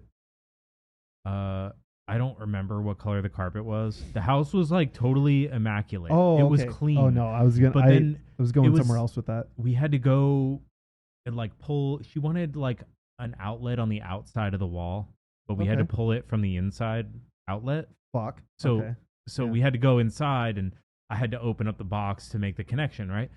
So I go in and I move the dresser where this outlet was, and I just saw bed bugs lining the back. Oh, I thought you were going to say a dead cat. That's pretty common. Bed bugs just all over behind this dresser. Barf. And then I started, like, I got tingles, and I started looking around, like, how many other bed bugs are in this fucking place? They're already crawling inside your skin, dude. Yeah, and I was like, oh, God. Oh God! Like, I don't want to bring these. Are they in my ears? Or they I was like, butt? oh fucking! I gotta do this fast. I gotta fucking do this fast. Dude. Like, learn that shit up. Dude, like, that is scary, dude. It is so scary. Like, you're at someone else's house and you're like, dude, there's fucking like bugs and shit. Like, I didn't want to track them home. Yeah, because like I'd already dealt with bed bugs before. Yeah, so I was like paranoid, and it wasn't that long before, so it was like I was already paranoid about it. That was fresh. You're like, I'm already traumatized. Oh God, dude. My thing was like, I'm gonna go grab my tools. I'll be right back. Fucking just drive off. Call my boss. My boss was outside. It was like the owner of the company. Oh yeah, was outside. It was Also, like I had to do the work. it's a little different for us. I mean, yeah, you don't see your boss. I honestly, I see my boss fucking once every 2-3 weeks. I worked with my boss. Yeah. Like he was there digging holes with me. I really can't complain about my job or my boss, like, or anything, like, fucking, but yeah, no, like but the thing is, my job is like, all right, like, I'm not doing this, and he's like, well, why? What happened? And give him a rundown. He's like, it's fair. Like, I want to do that either. Yeah. I'm cool. Move on. Sounds good to me, dude. Yeah, there's not a lot of excuses in Pool Electric. Yeah. I'm glad I didn't. I mean, again, life didn't go the way I expected, but like it's going okay. We'll just put it that way. Like at least I didn't have to do Polo Electric, right? You know. It's all right. You make good money, dude. I was making like $30 an hour when I quit. That's fucking solid. You probably be making a lot more than that now. Like I know a lot of people are struggling I'd be now, happy but with the same. I'm planning on going back to it if these guys call me back. But I'd probably be making about the same. I'd do for like 27 or 28. I'd do that right now. don't tell them that. I'm gonna ask for 28. Like I need that because what I'm getting paid right now is fucking jack shit. What? So I've listened to your previous podcast, and like I know that you were saying you were doing like theater work, sound work, and you were working for the schools. And you were doing I was doing like theater and sound work, like audio stuff. Yeah. But the schedule's so inconsistent, and like you don't get 40 hours a week. It's like dude, you'll get like 20 hours this week, and then 70 hours the next week, and then 20 hours the week after that, and then that's some shit, man. Yeah, dude, you have no idea what your paycheck's gonna look like, yeah, and it's like as like the I make most of the money in this apartment, right. So it's like if I'm gonna be paying rent, I need to know how much I'm gonna be making. Yeah, I have to fucking know. Yeah. So it's like I couldn't do it anymore. I had to get a solid job where I knew I was going to make this many hours this week, and I had to be able to plan shit. And it's getting to the point where it's like things are so expensive now. Oh yeah. Like since fucking because like I quit Pool Electric probably like about a year or two ago. Mm-hmm. Yeah. About a year and a half ago, and things have gotten so much more expensive since then. Oh yeah, dude. So like the wages just do not add up anymore. And like I told you earlier, I asked for a raise, and they just fucking like practically just scoffed. Like that's too much. The reality of getting raises, and I've had to talk with some buddies in my line of work too. So from every time that I've started, everywhere that I've started, the only way that I got raises was getting promoted, or to be honest, I didn't stick with one company more than 2.5, 3 years. I kept moving companies because you get made. And so the position I'm at, I mean, the reality of it is I'm working with guys who have worked in my field for 10, 15, 20 years.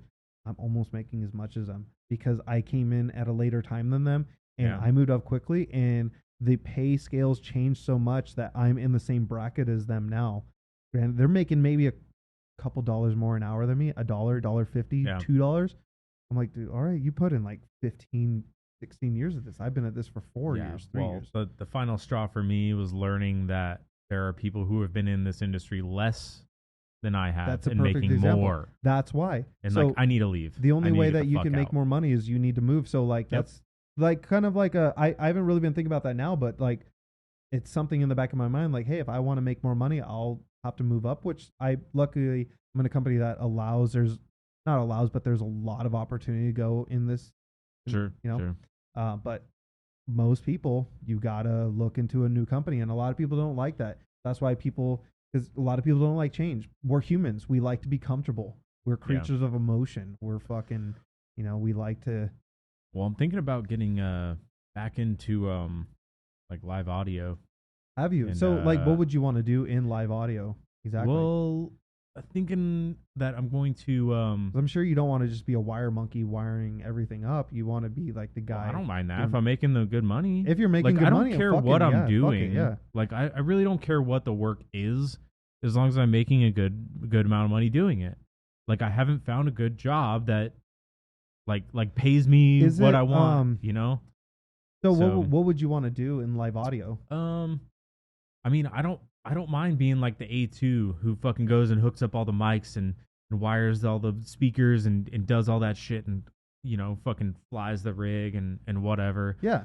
I'll do all that shit. Like, I don't care. I mean, it sounds like fun. I to can be honest, also I can also mix. I can do monitors. I can do anything, dude. I can do all of that. Like I'm pretty good at audio, and like I've heard of an opportunity opening up soon that I'm gonna try to get in on, and Is it it's a gonna be really like competitive market out here for that? hard to say. I don't think I know enough to answer who's that. To say? Yeah. I don't know enough. It could be or it could not be. I don't know. Right. I think it's always competitive in live audio Probably. because there's only so many positions, right? Only one person runs that board.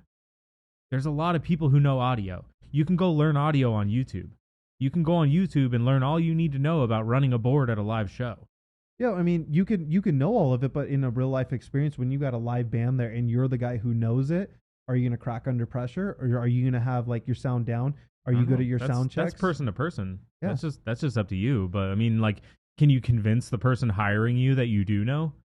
Like, that's what I'm saying. Is it like one of those industries where it's more about who you know? Yeah, rather absolutely. So I mean, that's like a lot of places, sure. right? Yeah. Yeah. So like, I could go do live audio at a fucking dive bar somewhere, or I could do it at a church, or I could do it at a theater in Mesa, or fucking downtown Phoenix, or whatever. Like, there's places to go to try to convince people that I know how to do audio. Right. Yeah. But it's like those positions are already filled 90% of the time. You know, there's not a lot of people like looking for an audio guy. Yeah, I feel like personally, like just going to like local shows out here, there's definitely room to improve for a lot of audio in a lot of these places, especially some of these places. I don't know if I really want to name them here, but I had really bad experiences with them, and I'm just like, I don't know if I even want to go back there because of the sound. Yeah. And because of things that I've heard from other people talking about their fucking sound. The only name that I'll say because they don't exist anymore is Joe's Grotto. Joe's Grotto. Yeah. Their sound guy fucking sucked. I don't know who it was. I remember having good times at the Joe's Grotto, like for shows. Their sound was always off. I don't know why. I don't know if they did like a cookie cutter method where it's like every band gets this fucking setting. Oh, dude. Or whatever. Or like the audio guy was trying not to. And I don't even know the audio guy. I don't want to trash talk anybody. I don't even know who they are. Yeah. Like I don't know them personally. All I remember is that Joe's Grotto, like every band, the sound was fucking off. I wonder what happened with that venue. Well, I mean, I know that the venue now is no longer Joe's Grotto. It's like it's owned by like some local brewery place, and like I think they have like local like I don't know cover bands play there every now and then. But I wonder whatever happened with like all their sound equipment. I think that they got too clicky. Really, and they got too like that was like one of the places. We'll get you guys on the fucking bill. Oh, yeah. And they kind of created this circle that they couldn't break out of.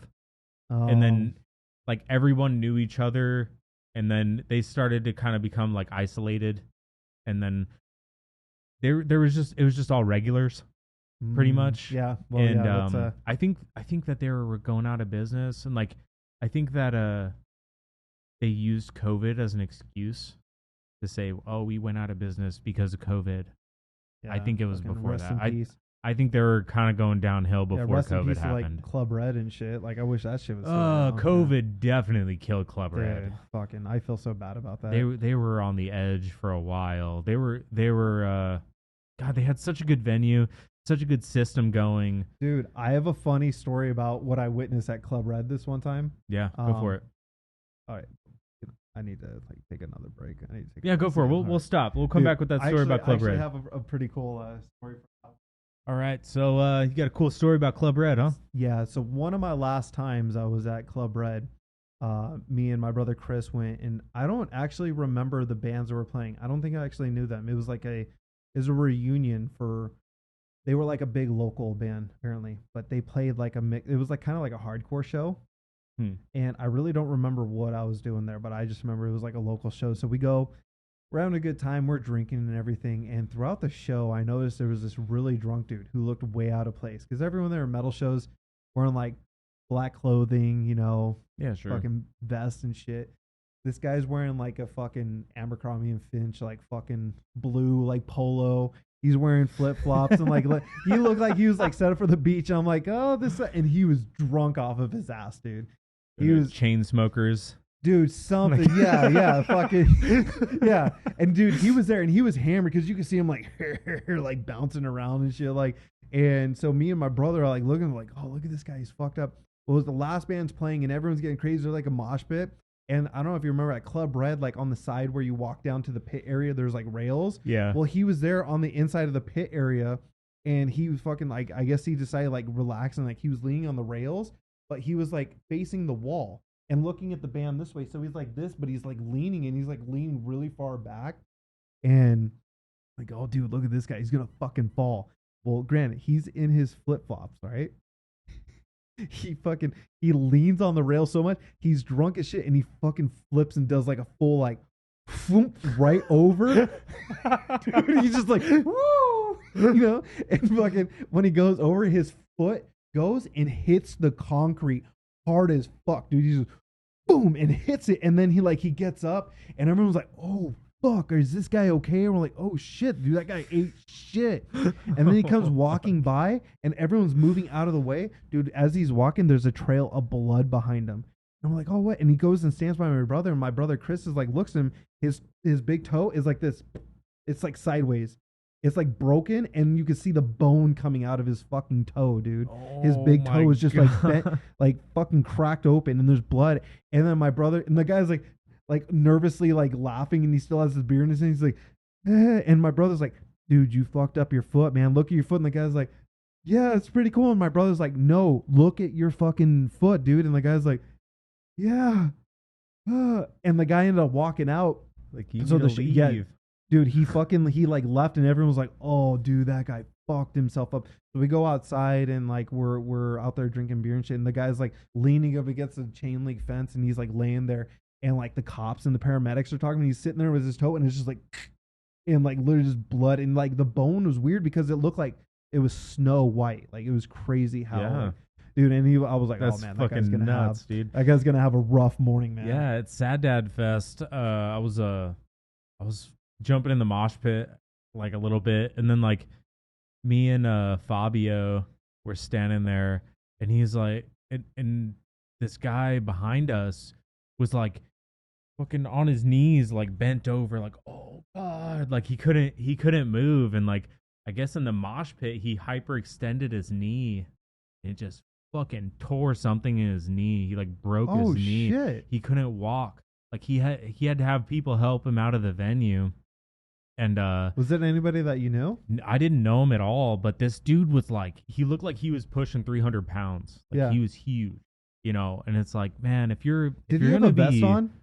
Was he like his? I don't remember. Oh, I don't remember. It was pretty quick. But dude, if you're gonna be that big in a mosh pit, like you gotta be fucking like at least stretch first. You gotta stretch, or like because you're a target. Out, like do some squats. If you're like, big and you're in the pit, you're a target no matter what you think. Whether you're being cool or you're fucking being aggressive, you're a target. Like even if you're not a target, like man, one wrong step, that weight is not like humans aren't meant to be 300 pounds. I mean, you know what I mean? Like your knees aren't like evolution says your knees aren't designed for that. Like you're not designed to carry that much weight. That's like, a lot of weight. That's a big boy. That's a very recent thing in human history. Yeah, being 300 pounds. Like, so, like, dude, like you're gonna fuck yourself up. So.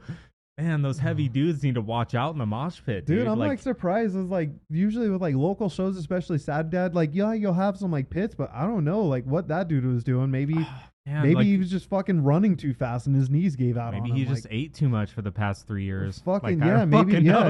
Yeah, maybe all that sitting on your fucking ass. Like, go to the gym. I don't know, dude. But, take it easy, man.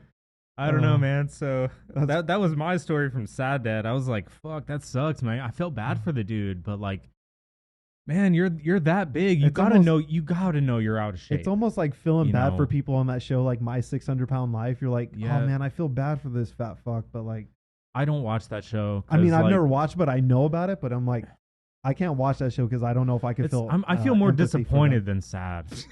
I'm like, really, dude, really. Like, come on, motherfucker. Like, at what point did you like say like this is a little too excessive? You think this was gonna be a good thing? Like, come on. But I don't know. Like, it's just like mosh pits are athletic. You know, you gotta work out. You gotta like do something. Like, dude. All right, I don't think about know. this. If you were in a mosh pit every single 5 days out of the week, you'd probably be the most fit person in the world. You'd be up there. You'd be fucking up there. You'd be able to run at least a mile, dude. Easily, you'd run like 5 miles, dude, like full sprint. Like, fuck this dude, guy. you go in a mosh pit for like 30 seconds. You're like, yeah, yeah, dude. I'm out of breath. Like, I'm. dude, I feel walking like up those stairs I'm, like fucked me up, man. Like, I'm in a okay shape. And yeah. mosh pits fucking get me winded, dude. Oh yeah. And I fall in mosh pits sometimes. They're uncontrollable. You know, Oh, they're dude, chaotic. you know you don't know what's gonna happen. Dude, before we finish it, I gotta say, before we finish this, is like mosh pits. I love mosh pits for so many reasons. And some of those reasons that stand out to me is like mosh pits are just, one, it's a way of life. Two, you're usually in there with people who are in the same boat as you and you're beating the fuck out of each other. But what do you see in most mosh pits? After the song's over, you see guys who don't even know each other or fucking slam each other, give each other hugs. Or you're patting each other in the back like you were a tough motherfucker. Like, yeah, I know I've done it where I've gone head to head with dudes. They've knocked the shit out of me or I've knocked the shit out of them. And then you go, like, if you've seen the dudes who like have like a power trip and they hit each other and they keep hitting each other and see who's going to give up first. And then they end up hugging. They're like, all right. Like, it's like Sparta, man. Like, you're a warrior and I'm a warrior. You know? I always go like, for the biggest native dude. Well, Like, yeah, the fucking I always the fridge. go for the biggest native. Yeah, they're dude. like they're like as wide as 3 like, people. I Yeah, want to you see know? if I can knock this dude over. But pits are a way of life, but it's also like, don't go in the pit if you ain't ready to fucking, like, you protect yourself. You're responsible for your own well-being in there. If you get knocked around, you get knocked in your house and people are knocked, get the fuck out. Because you're going to get up and, like, people are going to help you up, yes. Yeah. And then guess what? Somebody's going to come and knock you again, dude. Know like, your limits. fucking, You gotta like, know your limits, dude, for sure. Oh man, like I live by the pit. Again, if you ever see me and my brother at a show, especially these big shows where, like, you know, the big bands are coming through and there's like a mass, you'll see me I'll in see there, you on dude. the 22nd, man. Yeah, I'll see you on the 22nd. Actually, so you missed Phage at the Sad Dad. So that was the one band I missed. Yeah. No, well, I would have fucking enjoyed you get guys too. I would have fucking loved that pit. It was a lot of fun. Did dude. you guys have a pit? Did they form one? Yeah, we or had. was We it had too early. No, there was a good amount of people in there. It wasn't Yeah. like fucking massive, but there was like 10 people in there. Sometimes like, the opening bands, they don't get a pit because everyone's still warming up. So I'm only gonna say this based off of what I've heard, the reception from Tristan, who's in Apex. Yeah. You know, he pretty much helped put that whole thing together. He had nothing but just really nice things to say about us, and he's hoping for the next Sad Dad. He's like, I would really, really like you guys to play again. Yeah. So how long has Phage been around then? So we released our first song last year in May or June. Damn. And Okay, so that's real new. that was our very first song, and we were very on the fence about what song we were going to do first. It was hard to choose. So we did that song, and then in January we had our first show at the Blues. That was the one that Dakota asked us. So it was really cool. So we got to play with Amaya. We got to play with Dead World Reclamation, which was fucking really cool. Yeah. There's another band. I don't think they play very often because their vocalist lives like out of state, but they're called Painting Fences. Was cool. Yeah, I've heard of those dudes. We played with who else was at that show? I'm trying to think. That was a really fun show. Fuck, I feel really bad that I can't think of the other name, but that was our first show in January, and we released Ophidian like the day of that show. So it was kind of cool. Like, oh hey, we just dropped this song today, and you guys get to see it live for the first time today. Yeah, that's always cool. And then we released Evergloom not too long ago. That was kind of a weird, interesting song choice because like I wrote the majority of that song, and that song was it's different. I don't know if you heard it. I listened to it, and I gotta say, I kind of had trouble hearing the drums in it. Yeah, the drums are like a little light in that song. If you watch how the guitars are playing, I mean, again, it's not complicated, but like it's not your very like typical like intro, chorus, verse, chorus, you know, like sing. It's kind of, I don't know. It was like a passion project song, and we just enjoyed it. That's cool. And fucking, it's a lot of fun to play live. Yeah. But yeah, so that our very first song was released last year, and so we're playing shows and shit. So the 22nd should be pretty fun. I'm excited for you to like see it live again. We play with clicks in our ears, so everything that you hear should sound very, very. We try to make sure that it sounds very close to the recording that. That's actually like pretty unique. Like a lot of bands just don't fucking deal with that shit. I'm actually really surprised that you're saying that. Like, I've noticed that. I'm speaking from the local scene here. All the bands that I know here don't fuck with, like, they might do in-ear monitors to hear each other. Yeah. But they don't play to a click live. So basically we all have all of our shit, like our stuff goes into our rack that has a splitter. Half the splitter goes in front of house, half goes to our own. So we have a Soundcraft 24 UI. Okay.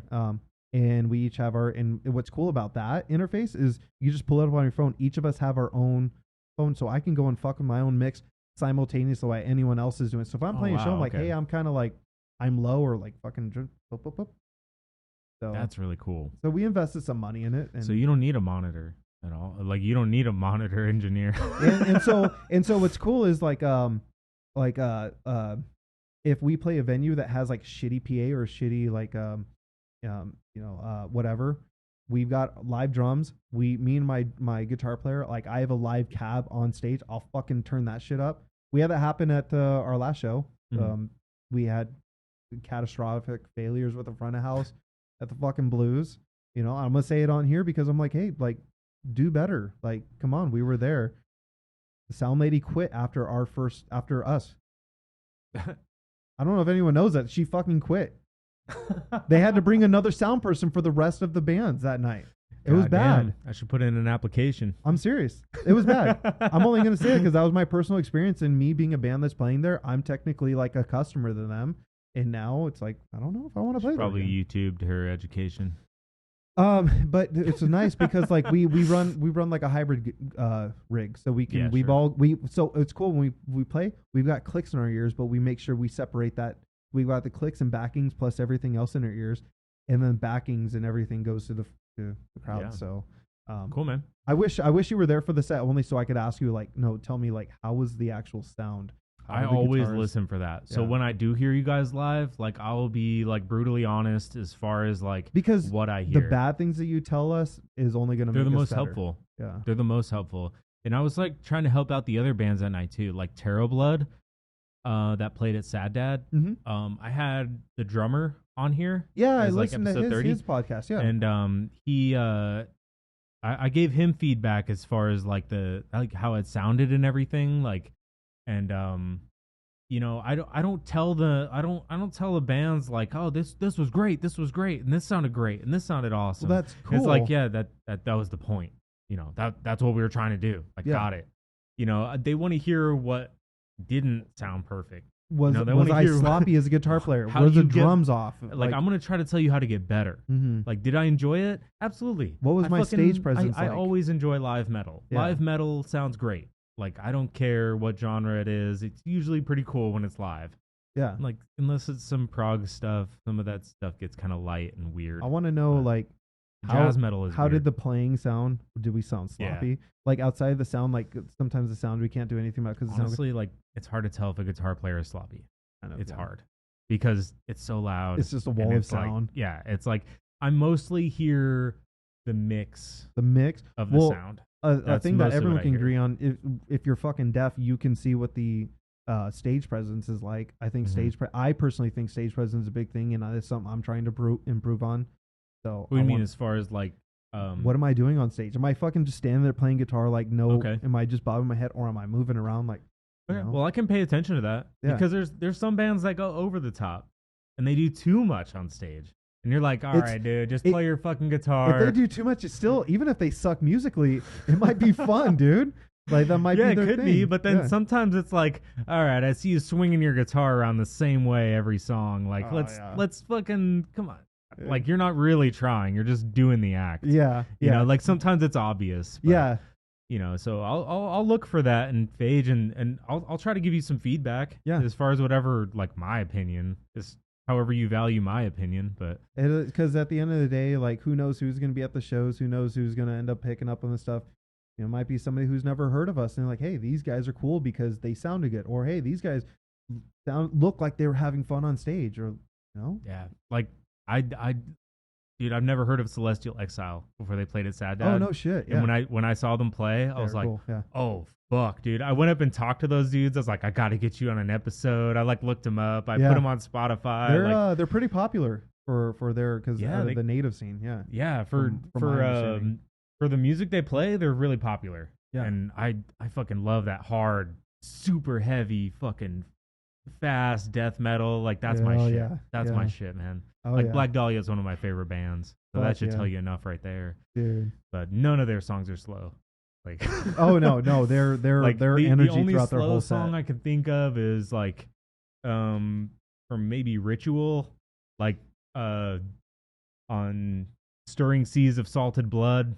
That's like their slowest song. I don't know. I just put them on Spotify. I just put on their thing and I play all their songs on repeat. And then after I'm like, all right, I need to move. I just listen to something else. Ritual is probably one of their slower albums. And even then, it's like intense. Yeah. Super fast. Yeah. So it's like, I don't know. I love fast metal. But you got any plans for Phage? Besides that 20-second show, you got anything that's going after that? Yeah, so we have that show with Shores of Ithaca and Born of Ash. Adavant or Adavant. Adavant. They're going to be really cool. I met a couple of the dudes from that band. Yeah, I got to have them on. They were super friendly, super cool. Yeah, those dudes are cool. There's a band called The Writ. I never met any of the dudes from there. I heard their new single. I don't know if you've heard it out lately.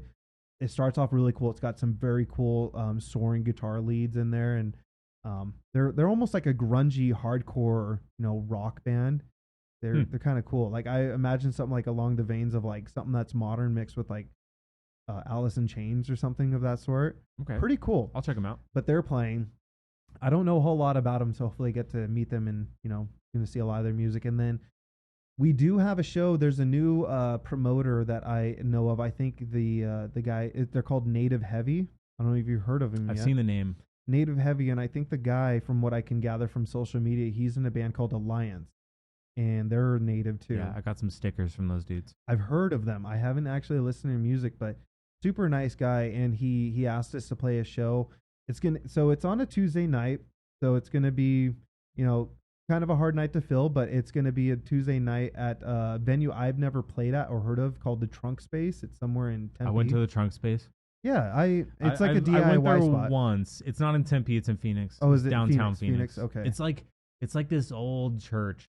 Okay. And then there's this side room that looks like it could be like the youth ministry room. Kind of thing. Well, we'll give them a fucking like. It's real underground kind of feel. Like so, they had the projector bolted by 4 bolts into the ceiling. Fuck yeah! And okay. the HDMI cord is duct taped to the ceiling. Oh shit! Hell yeah! All right. This venue is like real underground. Yeah, dude. I heard it's a DIY spot, and I'm kind of bummed because like we got asked to play that show, and we said yes, and it's on a Tuesday night, but they wanted us to essentially headline. But they're having 3 bands from California come to play, and one of the bands is called Titan, and there's 2 other bands in it. Fuck, I wish I knew their names, but they're on the bill, but they're basically going on a small tour, and they want us to play. So we're playing, but the thing is, with my job, I'm going to be on call, so I can't be there, which sucks, and I really want to be there. So that's kind of one of the things I was saying at the very beginning of the podcast, kind of stressing me out, and I'm trying to work with the guys, so I can't fucking make it. But that's fine, because like what I can do is I can record my parts and put them on the backing track, like, it's the way that it is. You gotta do what you gotta do. I mean, so I kind of feel for the boys. They're gonna have to play that show without me. And then after that, we got asked. I don't know if I can say which band it is, but there's a band that was really fucking popular around here that plays like a genty stuff. Very like they're a very diverse band, but they have a show that they're gonna be playing in September. What's the name of the band? They're called Scylla. Scylla. If I'm saying that right. That sounds familiar. Fuck. So their photographer, Ruben, he did all of Sad Dad. Okay. Yeah. I guess they're gonna be super cool guy. I finally got to formally meet another him. Guy I gotta have on here. Yeah, dude. He's from. I'd very much like to talk to him more and everything about music, because I listened to their last album they put out and I thought it was fantastic. Like the diversity of their technicality to going from heavy technical shit that was like within the ruins and genty stuff all the way to very atmospheric, very chill stuff. Apparently they're going to be putting on a show sometime in September. Again, I don't know if that's something I'm supposed to be talking about, so Whatever. They asked us to, but you know what? They're fucking sick. If you're listening to this and they run, go see them. They're fucking sick from what I've seen. I haven't got to see them live, but they're coming back. They haven't played in a while, but we can't make that show, unfortunately, because our drummer, one of us is going to be out of town. And so that was going to be a show that we're supposed to be on, but still, I'd like to promote it. And I think there's another show in September that we got asked by another band to play. So, and we'll see what happens after that. Well, keep me updated, man. Yeah. I like the way Phage sounds, and after the 22nd, I feel like I'm going to be a pretty big fan. Hope you have fun, man. It's just have fun. Bang your fucking head. Have a good time. That's all that I want. I'm gonna fuck some people up, dude. Fuck some people up and like fucking, I'll dance around on stage and we'll have fun, man. And we'll have a beer together again. Bring a 6-foot inflatable alligator. Yeah, fucking ram into people. Yeah, dude. We'll have a beer and hang out and shit. And yeah, so sure, come man. out. Yeah. Well, it was a good talk. Pretty wild ride, but it's an interesting one. If you made this far, thank you for listening. Thank you. Go check out Phage. Do it. Have and fun. all the other bands we mentioned. Sounds all right, good. man. This is a good episode. See you later, man. Can't wait to have you back on. Sounds good, man.